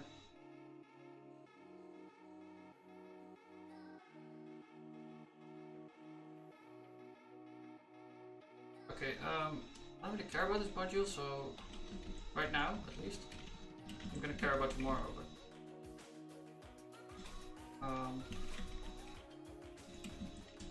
what did I do with the warning thing? Options CSC.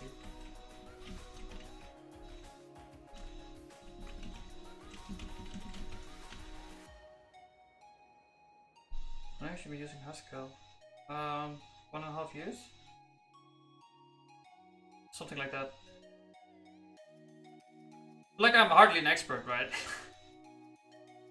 I just like to experiment and do a lot of stuff. And I'm like really addicted to this language too, so it helps. And I had this crazy setup before that. Like ISV and stuff. Emacs. Should like in general just invest in your editors, I believe. It's good. Regardless of language.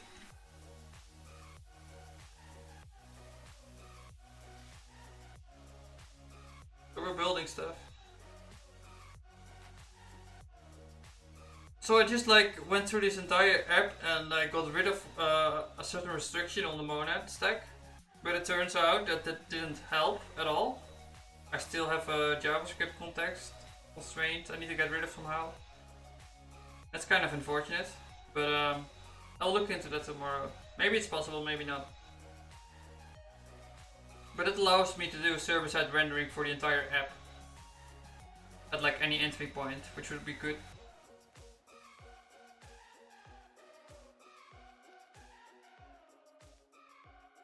I'm already kind of doing server-side rendering, but it's not as good. Yeah, this thing can also use WebGTK with native code. Like there's this render static function and trying to like plug the app in.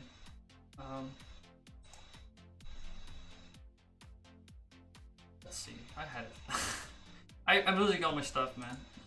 I've been hacking for too long. But yeah, I'm hitting a big wall right now. I want to see how big it is tomorrow. I hope I can hack around it somehow, but I'm not sure. This function allows you, so you need to be static, and if you're static, then well, you can render static, right? But it's on the monad stack.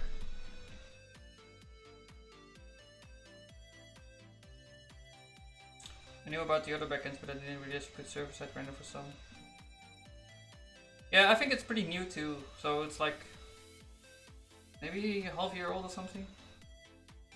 And there's like no docs available at all. So this as a stream would be pretty good, like if I can make this work. Because then like people can watch the video. You know, me plowing through it and trying to make this work.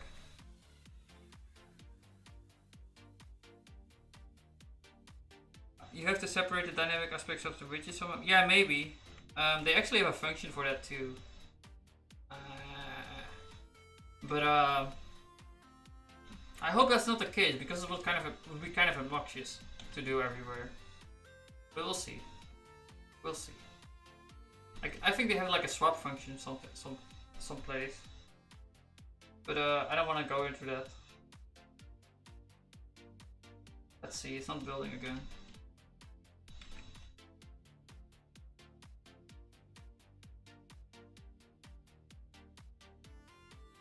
Why?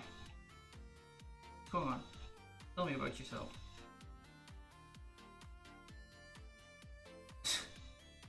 Some random, oh, but it's probably because of the new dependency.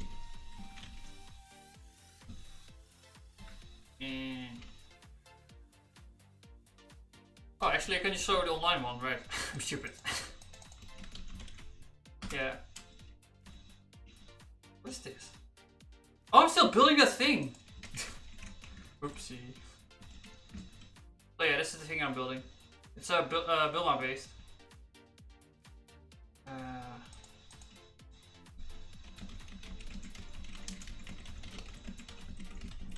Don't hack me. Wait, I can't even log in like this anymore. I probably shouldn't do that on stream. Anyway.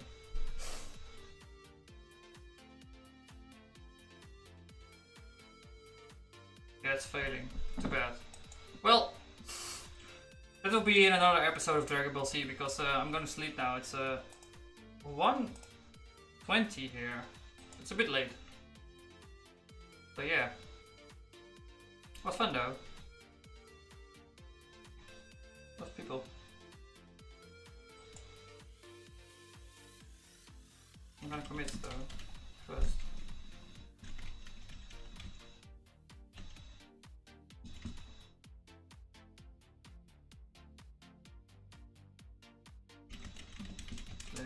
Wait. Still not ready. Well, we have a chance now. Okay. That was fun. Is there anyone? Oh, Echo Hack is still available. I gotta host him. Can I?